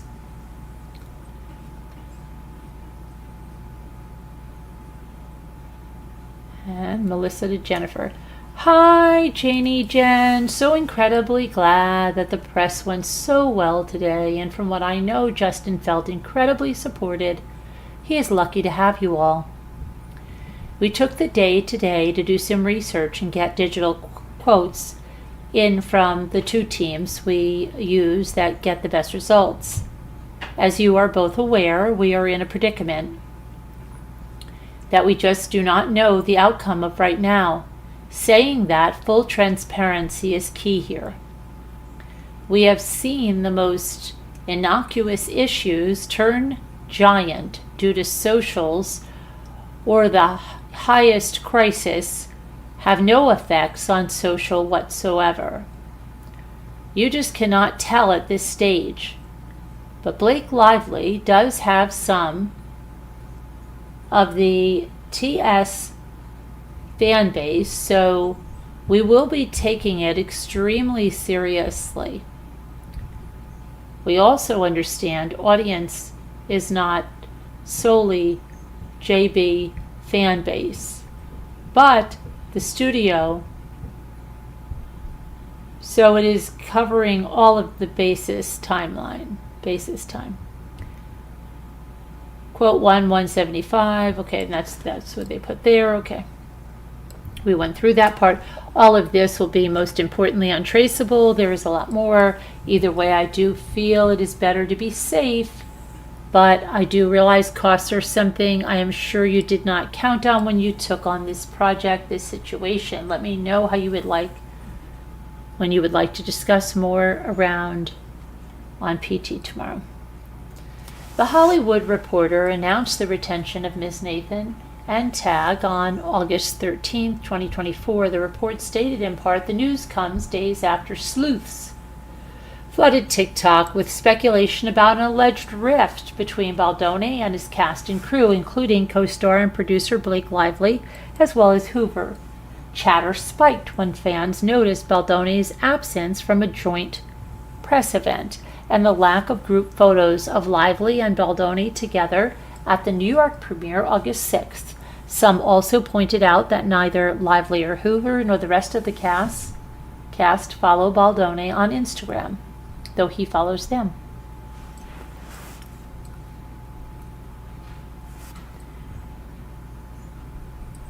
Ms. Abel, Ms. Nathan, and others employed or engaged by TAG perpetrated a retaliation scheme against Ms. Lively in collusion with Mr. Baldoni, Mr. Heath, and Wayfarer. This scheme was what TAG described as a social manipulation plan, relying on direct and constant media engagement, the seeding of content on traditional and social media platforms, the boosting of content, sometimes the very content that TAG and its affiliates have seeded, the suppressing of negative content about Mr. Baldoni, and amplifying of negative content about Ms. Lively. On August 4th, 2024, before any of the cast sat down for interviews at the film's press junkets, Ms. Abel stated to Mr. Heath and Wayfarer personnel that she had held an in-person meeting with a contributor to People, Fox News, In Touch, and US Weekly. Ms. Abel explained that during the meeting she had fully briefed the contributor of the situation with Ms. Lively. Ms. Abel stated that the contributor was armed and ready to take this story of Blake weaponizing feminism and assured Mr. Heath that the contributor will do anything for us. Jennifer to Jamie, Jamie, thanks for the call. Confidentially, I'm out at dinner with a friend of 12 plus years who writes for People magazine, Fox News, In Touch, US Weekly, and she is fully briefed of the situation and is armed and ready to take this story of Blake weaponizing feminism to any of her outlets the minute we give her the green light. She hates Blake, has heard this story before, and will do anything for us, just FYI. Nice, right? Right? Okay. On or around August 2nd of 2024, Ms. Abel connected the contributor with Ms. Nathan. Subsequently, Ms. Nathan engaged directly with social media on behalf of Mr. Baldoni and Wayfarer regarding Mr. Baldoni, Ms. Lively, and the film. On August 2nd, 2024, Ms. Nathan, Mr. Baldoni, and Ms. Abel and others had a phone call to discuss the services that Ms. Nathan and TAG would provide for Mr. Baldoni and Wayfarer. Subsequently, on August 2nd, 2024, TAG circulated a document to Mr. Baldoni and others entitled Scenario Planning It Ends With Us, as described above. Of note, the scenario planning document states that there are several potential scenarios at play here which we should be prepared for should Ms. Lively and her team make her grievances public. The scenario planning document provides TAG's recommendation to get ahead of the narrative. This includes suggesting misleading messaging that production members lost their jobs due to Ms. Lively's takeover and insisted upon involvement. Isn't that interesting? Ms. Lively has a less than favorable reputation in the industry. Ms. Lively involved her husband to create an imbalance of power between her and Mr. Baldoni. Ms. Lively had a clear, likely motive to bully her way into buying the rights for It Starts With Us, the sequel to the film, currently owned by Wayfarer. The scenario planning document states that TAG could also explore planting stories about the weaponization of feminism and how people in Blake Lively's circle, like Taylor Swift, have been accused of utilizing these tactics to bully into getting what they want. Upon review of the scenario planning document, Mr. Baldoni informed Mr. Heath that he was not in love with the document they sent. Not sure I'm feeling the protection I felt on the call. Mr. Heath responded, that's the most important part of this, is how quickly they can shut down and play stories in your favor. Later the same day, Ms. Abel conveyed to Mr. Nathan and then that Mr. Baldoni was questioning whether the plan was aggressive enough, texting that Mr. Baldoni wanted to feel like Ms. Lively could be buried. Ms. Nathan responds, of course, but you know when we send over the documents, we can't send over the work will or could do because that could get us in a lot of trouble. We can't write it down. We can't write we will destroy her. Imagine if a document saying all those things that he wants ends up in the wrong hands. Okay. Again, you can, of course, do that, but I do think he needs to know I'm going to confidentially send you something he's texting me and Jamie on the side just to arm you before this call. I think you guys need to be tough and show the strength of what you guys can do in these scenarios. He wants to feel like she can be buried. We can't write it down to him. We can't write, we will destroy her. We will go to this.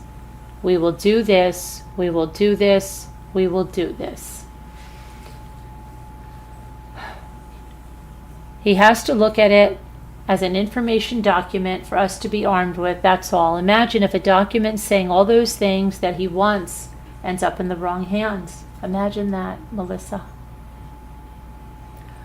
On August 4th, Ms. Abel texted Ms. Nathan stating, I'm having reckless thoughts of wanting to plant pieces this week of how horrible Blake is to work with, just to get ahead of it. She's putting us through hell.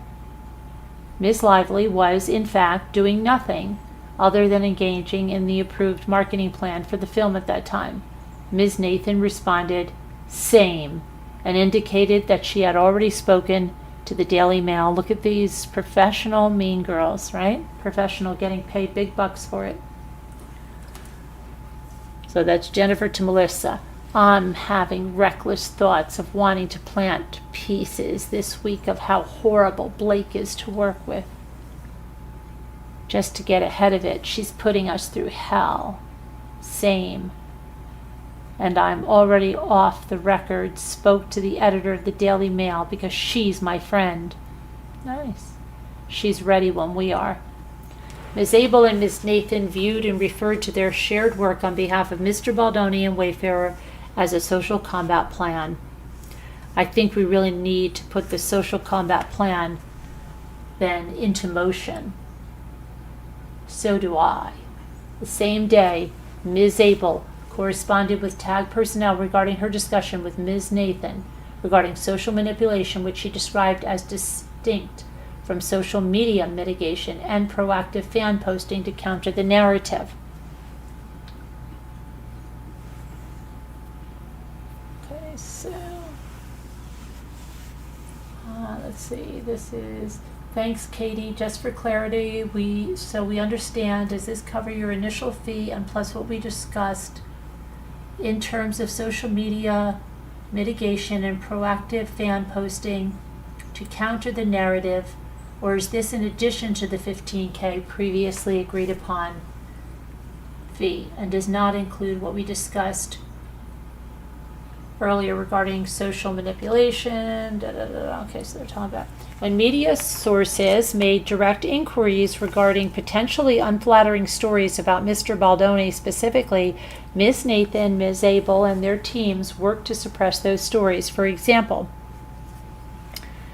on April 7, 2024, TAG indicated their intent to leverage social to quiet kill media coverage regarding public suspicions regarding Mr. Baldoni's disconnect from the film's cast.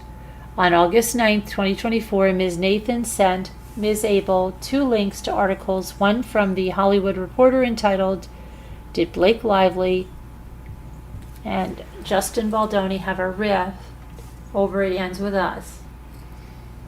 Sleuthing TikTokers think so. And one from the Daily Mail entitled Disturbing Truth Behind Why Blake Lively and her It Ends With Us stars are feuding with Justin Baldoni. The Daily Mail article reports on allegations that Justin Baldoni was chauvinistic and borderline abusive on the set of It Ends With Us, and discusses this and other claims with respect to the film and its cast in detail.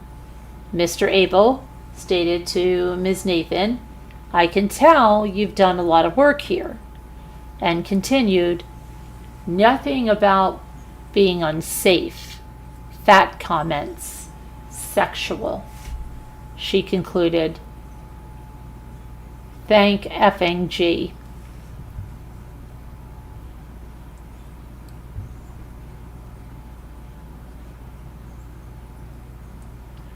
On August 8, 2024, Ms. Abel stated that the situation had moved from just monitoring and scenario planning to Ms. Nathan and me having to have an off-the-record conversation with outlets such as the Today Show. Ms. Abel noted that because of Ms. Nathan's relationships, the outlets were being kept at bay.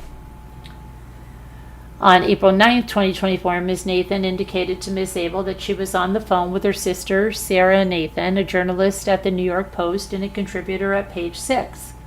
She remarked that Mr. Baldoni's religion should be taken out for media coverage. She went on to state, and mostly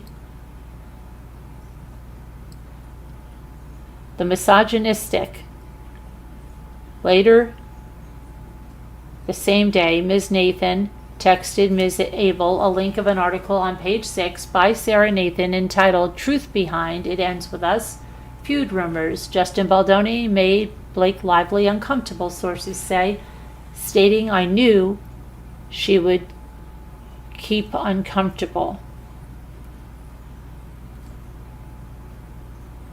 On August 9th, 2024, Ms. Abel and Ms. Nathan discussed suppressing two stories that report Ms. Lively was uncomfortable on the set. Ms. Nathan texted, "All press is so overwhelming. We're confused people. So much mixed messaging. It's actually really funny if you think about it." Here we are, Jennifer to Melissa. "So we're in the clear now. Did we survive?" "We survived. All press is so overwhelming. We've confused people. So much mixed messaging. It's actually really funny if you think about it." Ms. Nathan further texted Ms. Abel that the worst is over and that Mr. Baldoni likely would not be canceled, corroborating that the nature of the ongoing campaign was designed to harm Ms. Lively and conceal Mr. Baldoni's conduct on the set. Great work, ladies. Great work. You should feel proud of yourselves. The following day, Mr. Abel stated that the narrative online is so freaking good and fans are still sticking up for Justin, and there's literally been no pickup on those two articles, which is actually shocking to me, but I see this as a total success, as does Justin. You did such amazing work, Mr. Nathan responded. Ms. Nathan responded, "So did you." Jennifer to Melissa, yes, I had some people text me too, and I just didn't respond. The narrative online is so freaking good, and fans are still sticking up for Justin, and there literally has been no pickup of those two articles, which is actually shocking to me, but I see that as a total success, as does Justin. You did such amazing work. Narrative is crazy good, so did you. Ms. Nathan texted later the same day, "The majority of socials are so pro-Justin, and I don't even agree with half of them." She continued, "I mean, that was just a lot of work, just talking everyone off the effing ledge for those two pieces." Ms. Nathan followed up again, texting, "He doesn't realize how lucky he is right now. We need to press on him just how effing lucky." The whispering in the ear, the sexual connotations, other members feeling uncomfortable watching it. I mean, there's just so much. They knew exactly what he was, right? Okay. And it said, nothing, very little pickup. Fans remain supportive of you and believe the issue of the feud is because she took control of the movie.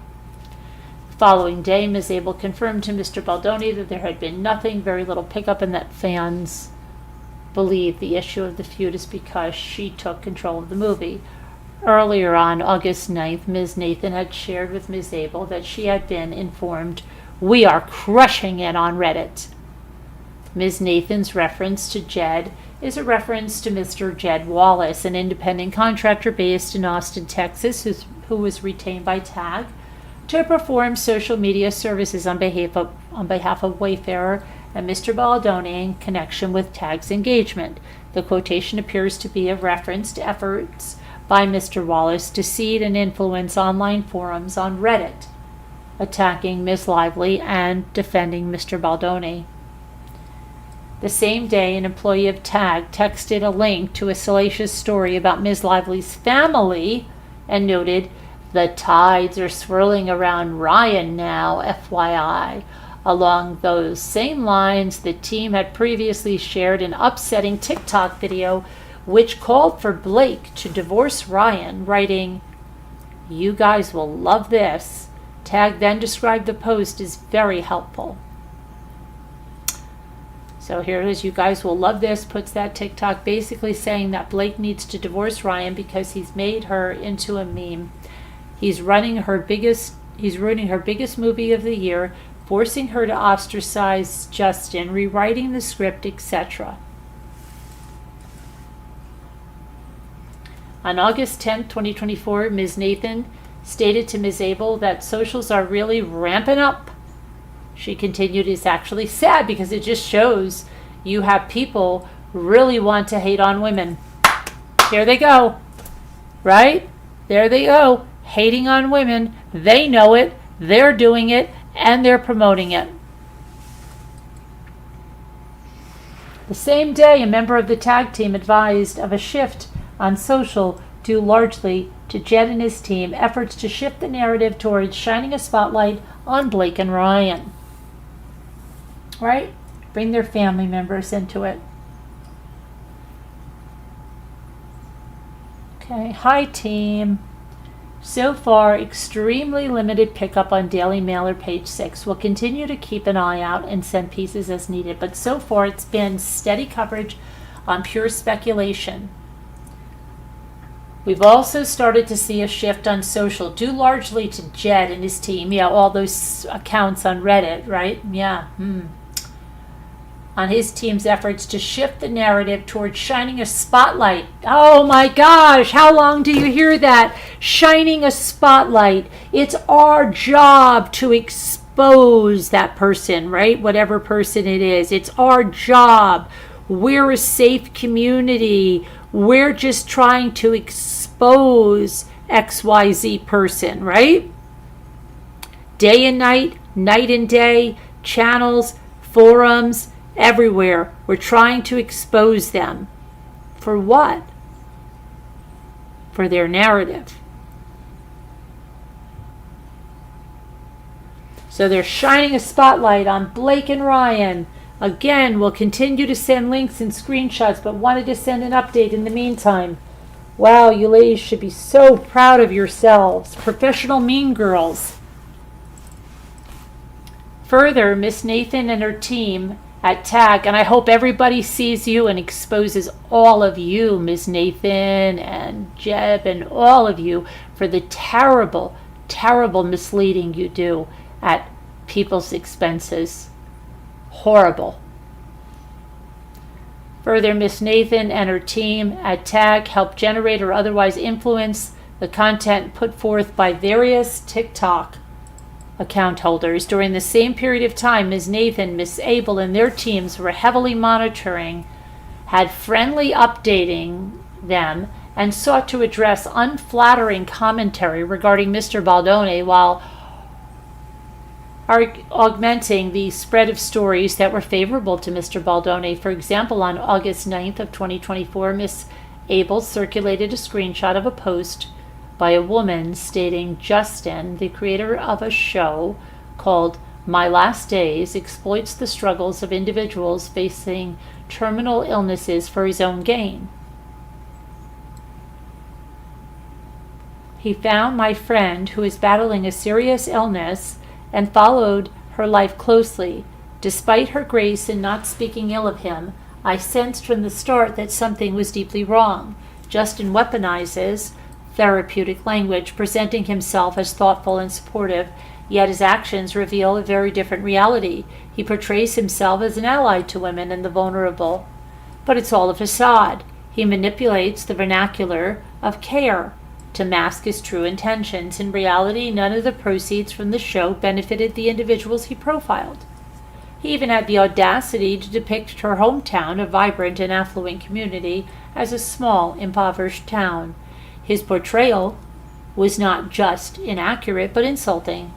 Once the show aired, Justin took his profits and vanished, leaving nothing but a sense of exploitation in its wake. His behavior was not just tacky and gross, it was a betrayal of the very people he claimed to uplift. In response to the article, Ms. Abel stated, "I'm assuming this is not true in the slightest. Either way, we flagged to Jed and his team for more serious action on the social side." Similarly, on August 13th, 2024, the team discussed ways to use the digital team to amplify positive stories about Mr. Baldoni. Likewise, on August 18th, an employee of TAG suggested that they chat with Jed in response to other allegations made online regarding Mr. Baldoni. Okay, so this girl is claiming that Justin invited her up to his hotel room years ago. I didn't want to share the vid, did a screen record, and this is her account so you guys can look at it. Part of me wants his former assistant to comment and say this never happened. Ridiculous.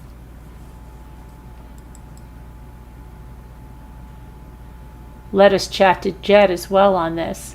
On any occasion, any member of Wayfarer or the social manipulation team could text the link to a positive story about Mr. Baldoni or a negative story about Ms. Lively and ask that someone boosts the story to the public or engage in the comments to fuel the desired narrative.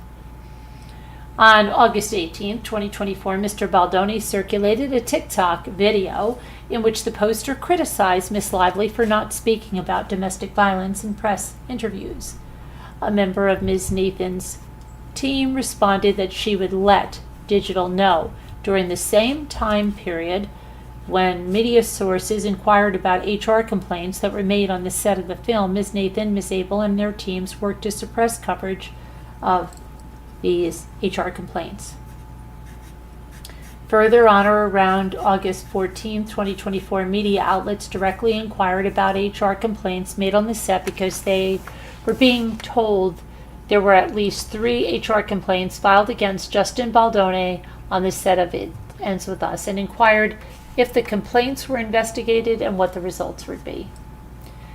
By this time, individuals at TAG, Ms. Nathan and Ms. Abel, were aware of the existence of HR complaints and sought clarity as to the specific HR complaints at issue in order to better counter them in the press.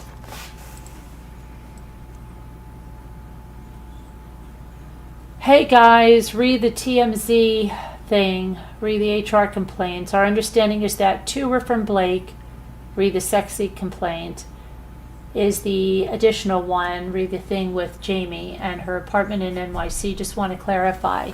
Approximately 1 minute later, Ms. Abel asserted the need to position the claims as claims that are already out there about the kiss and the weight comment, referencing earlier public reporting by TMZ on Mr. Baldoni's lingering kiss with Ms. Lively and Mr. Baldoni's comments regarding Ms. Lively's weight on set. I think we need to position it as the claims that are out there about the kiss and the weight comment. On or around the same date, Ms. Nathan directly engaged with several media platforms discussing the issue of the HR complaints made against Mr. Baldoni while on the set of the film. On August 15th, Ms. Nathan texted Ms. Abel that DM hounded me regarding HR complaints. She stated that DM is not running any content about it, Continuing, Jen, this went so well. I am effing dying. I have to call you later in a bit, tell you how this went. It was genius. So, okay, we have the 4 majors standing down on the HR complaint. I think we are fine on that bit. During the same period, Ms. Nathan and her team, planted or otherwise, were involved in generating or influencing the content publicly put forth on social media, including Reddit and TikTok, as well as online media sources. For example, on August 13th, various text messages were exchanged between Ms. Abel and the journalist Sarah Nathan, who, as explained above, is Melissa Nathan's sister.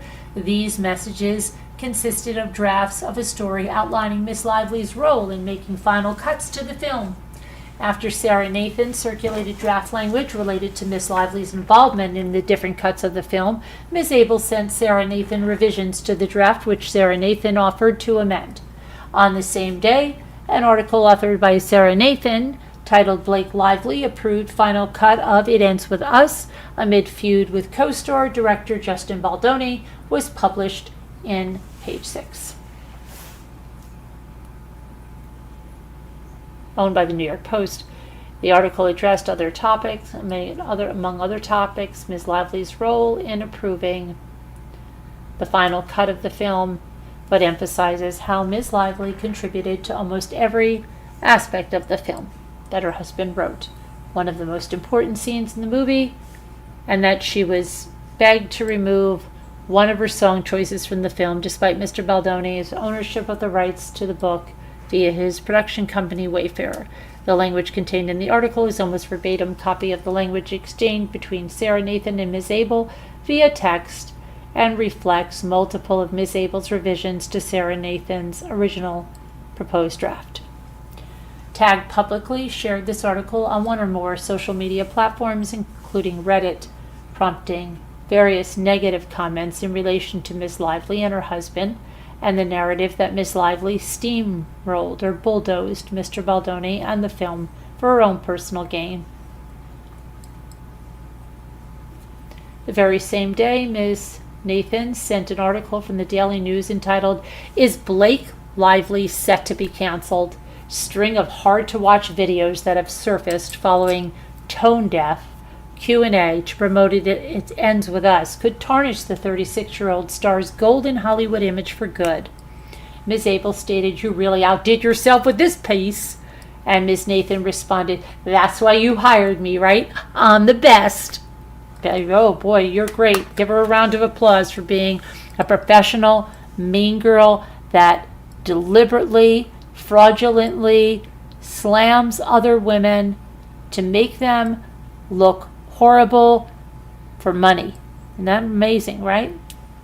Follow and disregards abusive, whether they're men or women, but those abusive people, right? Great. You're something to be proud of. Hang your hat on that. Really. Wow. Hang your hat on that. Your name will be all out there. Following the August 2024 launch of Ms. Lively's hair care line, Blake Brown, which she spent 7 years building, the Instagram account of the brand was flooded by harassing and derogatory comments. Sound familiar? Including many posted by user accounts that had no followers and no prior posts. Sound familiar?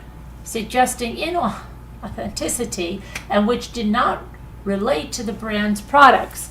To take just one example, one comment posted on the Blake Brown account by a user that as of December 19, 2024 shows user metrics indicating 0 posts, 0 followers, and 0 following, commented, "How about you stop paying the media to trash and smear Justin?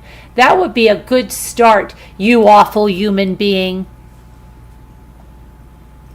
Another user, also 0 posts, 0 followers, 0 following, posted, "We want Justin's cut of the movie. He actually care about DV." Right?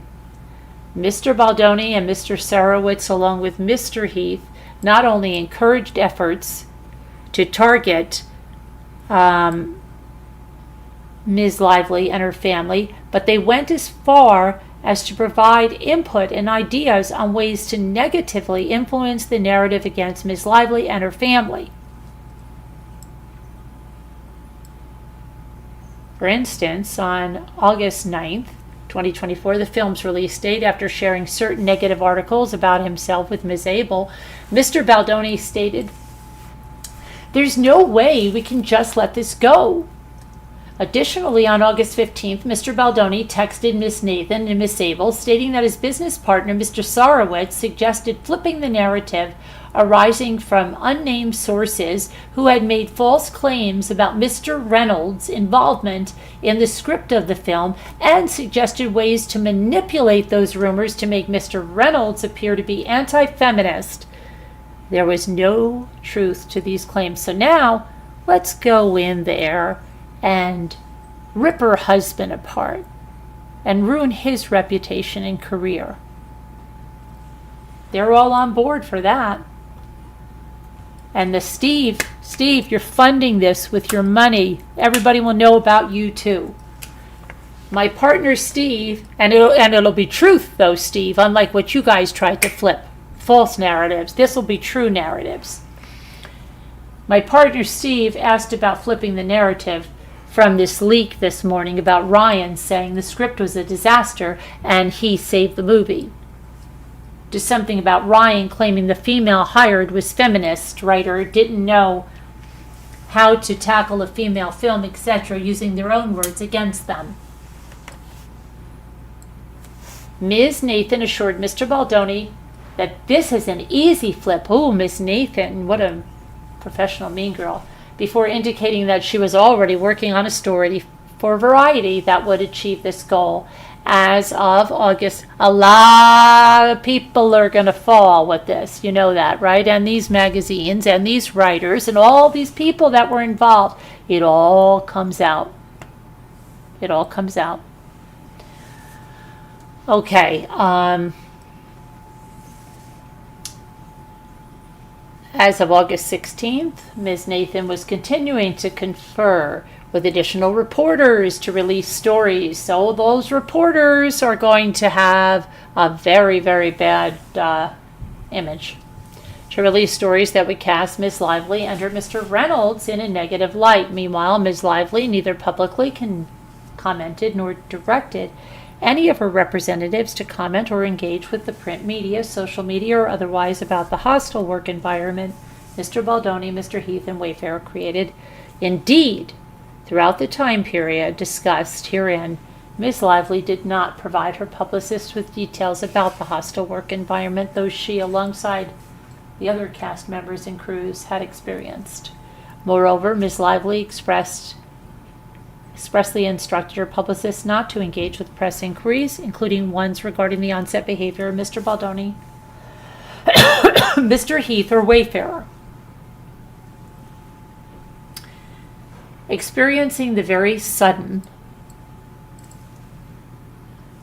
tidal wave of increasing negative public attention building around her, however, Ms. Lively began to suspect that the extraordinarily rapid shift in public sentiment and press coverage that began immediately after the rest of the cast and crew attended the world premiere was likely orchestrated by the men about whom she had raised HR complaints.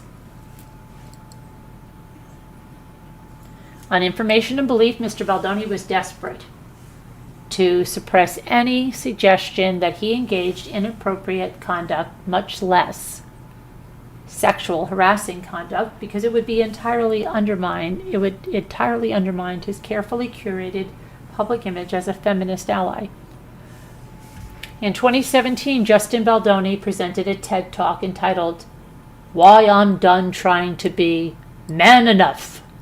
Mr. Baldoni challenged men to be man enough to stand up to other men when they hear locker room talk, when they hear stories of sexual harassment. Mr. Baldoni asked listeners, will you actually stand up and do something so that one day we don't have to live in a world where a woman has to risk everything and come forward to say the words, "Me too"?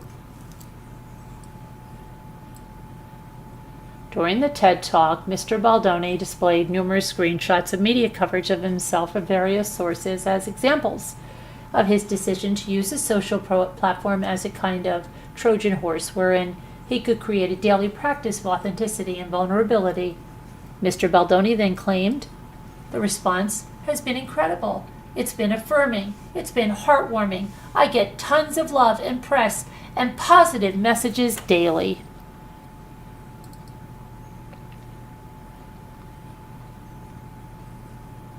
Around the same time of that TED Talk in 2017, Mr. Baldoni announced that launch of a male talk show through his media company, Wayfarer Entertainment, called Man Enough. Though the show, Mr. Baldoni sought to have public conversations on camera that he had never seen men have. In one episode of his show, Man Enough, Mr. Baldoni hosted a roundtable with really strong men, including Mr. Heath and others, in reaction to the Me Too movement, to collectively learn from each other, from experts, and hear firsthand from women, and try to figure out how we can be better allies in our response and in our actions. In the episode, Mr. Baldoni questions the group who has been at the table has seen something and didn't say something.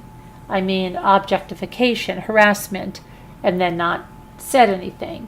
In 2021, the Man Enough franchise added a podcast, also produced by Wayfarer Studios, the Man Enough podcast. I heard about this and I thought someone's son worked on this.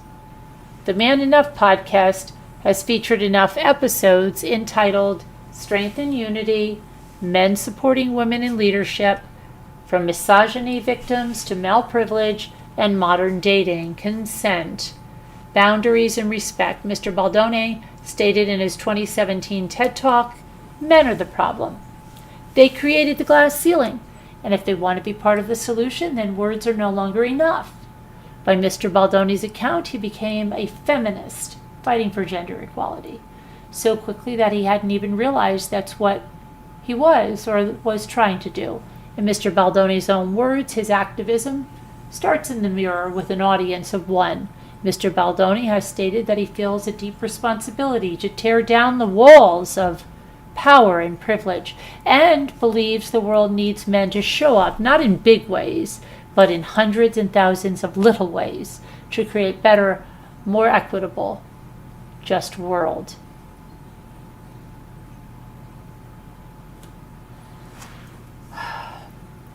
Over the past approximately 7 years, and as relevant to this complaint, Mr. Baldoni has made the following statements. Let's just shut up and finally listen to the women in our lives. Men are going to have to start doing now is recognizing when they made women uncomfortable and didn't realize it. I think that's when the other side of the Me Too movement is, I'm sorry. Growing up, how many times did I hear bros before hoes? How demeaning, how sexist. We built this system. The opposite of accountability. And now it's time to figure out how, as men, we can break the system. That system. And it starts with showing what a real man is. A real man is someone that says, hey man, we're still friends, but that's not cool. Imagine being sexually assaulted, finally coming forward about this traumatic thing that has happened to you and having people acting like you were to blame. It's important for us men to realize how crucial a role bystanders can play in stopping and preventing assault and harassment, how we must be a part of the movement and call for respect and equality for women, act upon that call to action, and continue to perpetuate positive behaviors among ourselves and our communities. Are you confident enough to listen to the woman in your life? And will you be man enough to stand up to other men when you hear locker room talk, when you hear stories of sexual harassment? All of us have a situation and a pattern that we need to end the cycle of. First of all, I want men to stop asking the question, why do women stay? I want men to take accountability. I want men to hold other men accountable. There's never an excuse, no matter how much trauma a man has, There is never an excuse to lay hands and hurt a woman physically or emotionally, and we have to also understand that the majority of domestic violence isn't physical. These are the scars. The scars are invisible. These are things that it's emotional, it's gaslighting. It's all the various things that so many people experience. Yeah, like the gaslighting they're doing with this campaign, right? I think we judge enough women and victims, but the real question is, why do we keep allowing men to harm? In sum, Mr. Baldoni has crafted a public image of himself as not just an ally, but also a fierce advocate for women. Contrary to this image, as set forth in detail above, Mr. Baldoni has spent the last several months and significant resources on his goal of wanting to bury and destroy Miss Lively for raising concerns about his and his CEO's harassing behaviors and other disturbing content. Right? Conduct. Sorry.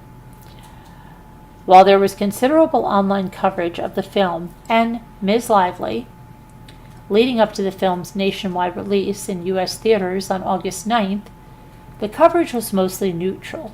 Some online discussions referenced an apparent feud between the cast members, but they included a smaller percentage of negative and positive mentions. Soon, however, Ms. Lively and her team became aware of an increase in negative media articles and social media coverage about her.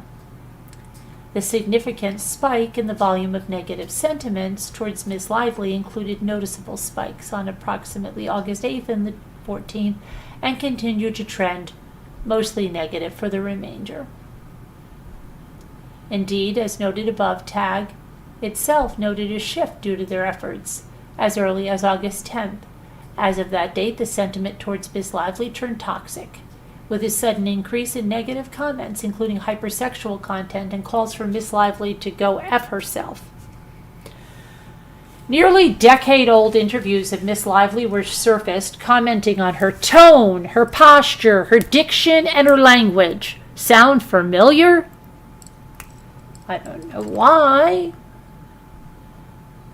Ms. Lively was criticized for how she was marketing the film. She was repeatedly called a bully, a mean girl, controlling. She was criticized for allegedly marginalizing Mr. Baldoni, among other things. Articles which members of the TAG and Joneswork team working on behalf of Mr. Baldoni and Wayfarer created themselves with influencing dissected Ms. Lively. Dissected someone. Went back in old videos, old footage, dissecting a person. That sounds familiar. And contemplated her cancellation. Oh, yes. Sound familiar?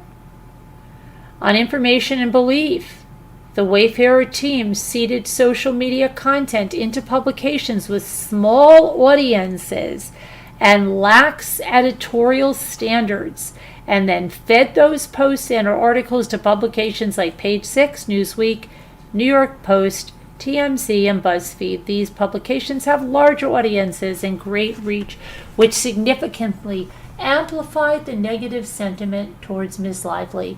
Content from low-influence sites was often linked or referenced in articles on these high-influence sites, right?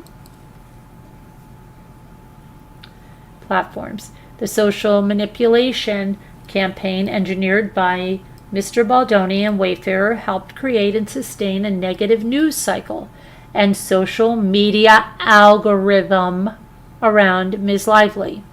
The online narrative continues to trend more negatively as compared to other weeks and months prior to the social manipulation campaigns, reflected in the sentiment chart dating from the publicity event on June 13th to the present. This was precisely the effect that Baldoni and Wayfarer team hoped to achieve. They manipulated the social conversation to discredit and bury Miss Lively in retaliation for reporting her concerns about harassing and unsafe conduct during the production of the film, and in hopes of deterring Miss Lively from potentially taking those same concerns public. This campaign has been devastating to Ms. Lively, including by causing substantial harm to Ms. Lively, her family, as well as her business and all of the people who work at each of them. Unlike Wayfarer and Mr. Baldoni, Ms. Lively has been precluded from not only experiencing the success of the film, but also from having the ability to engage further with her businesses, fans, and social media followers without immediately triggering an onslaught of hateful comments. Sound familiar? Instead, Ms. Lively and her family have been forced to contend with a wide-reaching negative media campaign.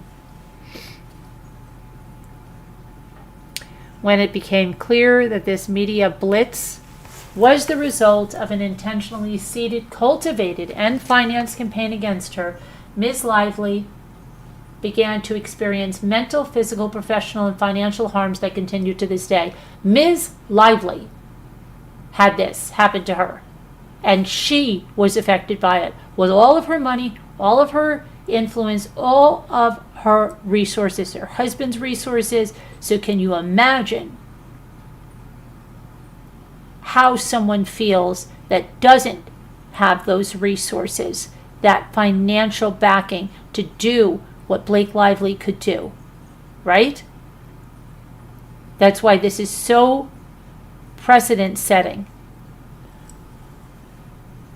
The effects on Ms. Lively's professional life were immediate and substantial. Given the ongoing nature of the campaign and the associated negative public sentiment, Ms. Lively did not believe she could proceed with public appearances or events without being forced to openly discuss what happened on set. For example, Ms. Lively canceled a critical Target corporate event for her hair care company, and she backed out of her scheduled role to host the premiere episode of the 50th anniversary season of Saturday Night Live in September of 2024. The retaliation campaign against Ms. Lively has damaged her companies as well. In the long-term planned launch of her hair care line, Blake Brown, a date was set more than a year prior to the date selected not by Ms. Lively for the release of the film, was caught up in the crossfires of the negative environment against Ms. Lively. Initially, before the social manipulation campaign started, Ms. Lively was informed that Blake Brown was Target's largest hair care launch on record based on internal sales projections. The sudden and unexpected negative media campaign launched against Ms. Lively depressed retail sales of Blake Brown products by 56 to 78%. This dramatic drop was completely at odds with the high satisfaction scores that Blake Brown products received and the significant consumer testing performed before the launch or its initial success after launch. Around the same time, the social media accounts for Ms. Lively's brands, including Betty Buzz and Betty Booze, were flooded by hateful comments, which began to echo through other social media and traditional media outlets.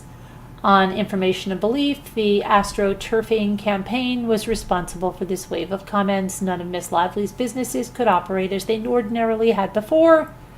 Instead, the Baldoni Wayfarer Astroturfing campaign forced each of Ms. Lively's businesses to go dark on social media in August.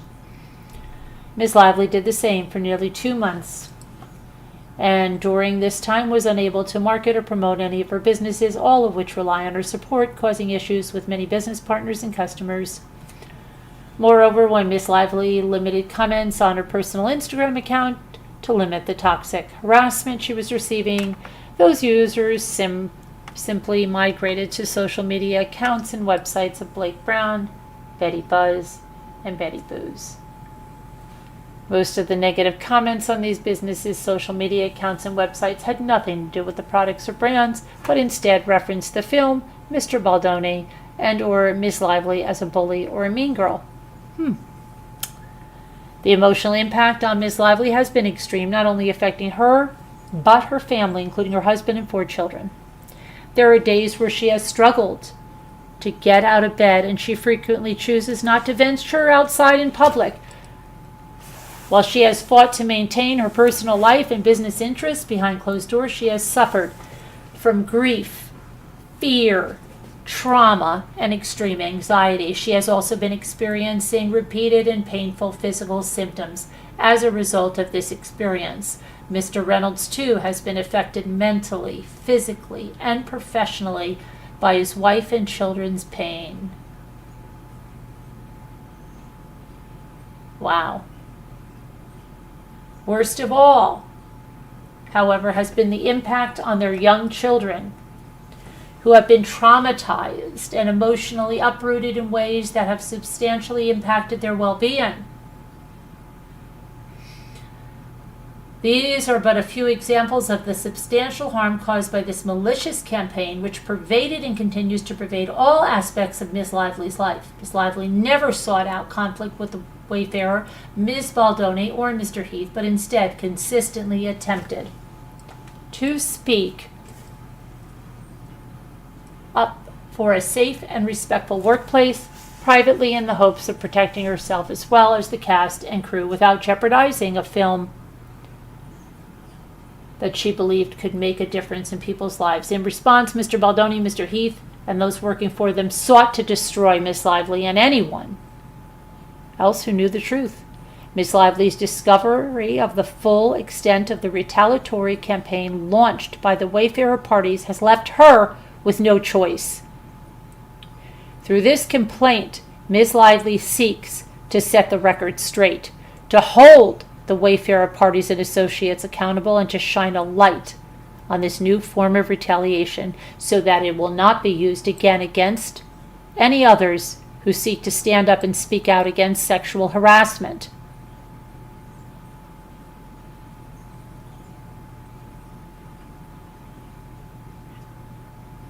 And these are the exhibits.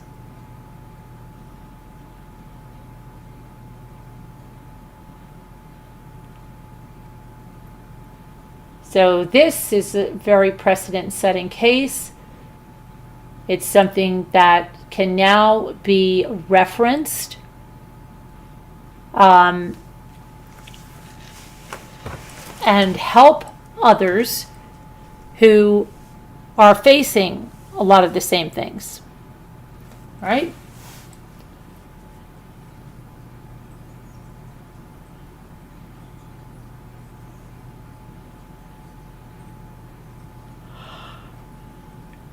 So very, very, very, very important. And I hope that you do see the importance of that, and that how people, even though they think they can't be held accountable and their words and actions don't matter and what they do doesn't matter, that all of those people named herein thought that too at one point, right? That they were okay. They didn't do anything. Thank you, everybody, and I hope to see you tomorrow. God bless. Prayers. I love you guys, and I'll see you tomorrow. Everybody have a good night. Stay safe, be kind, and just be a good person.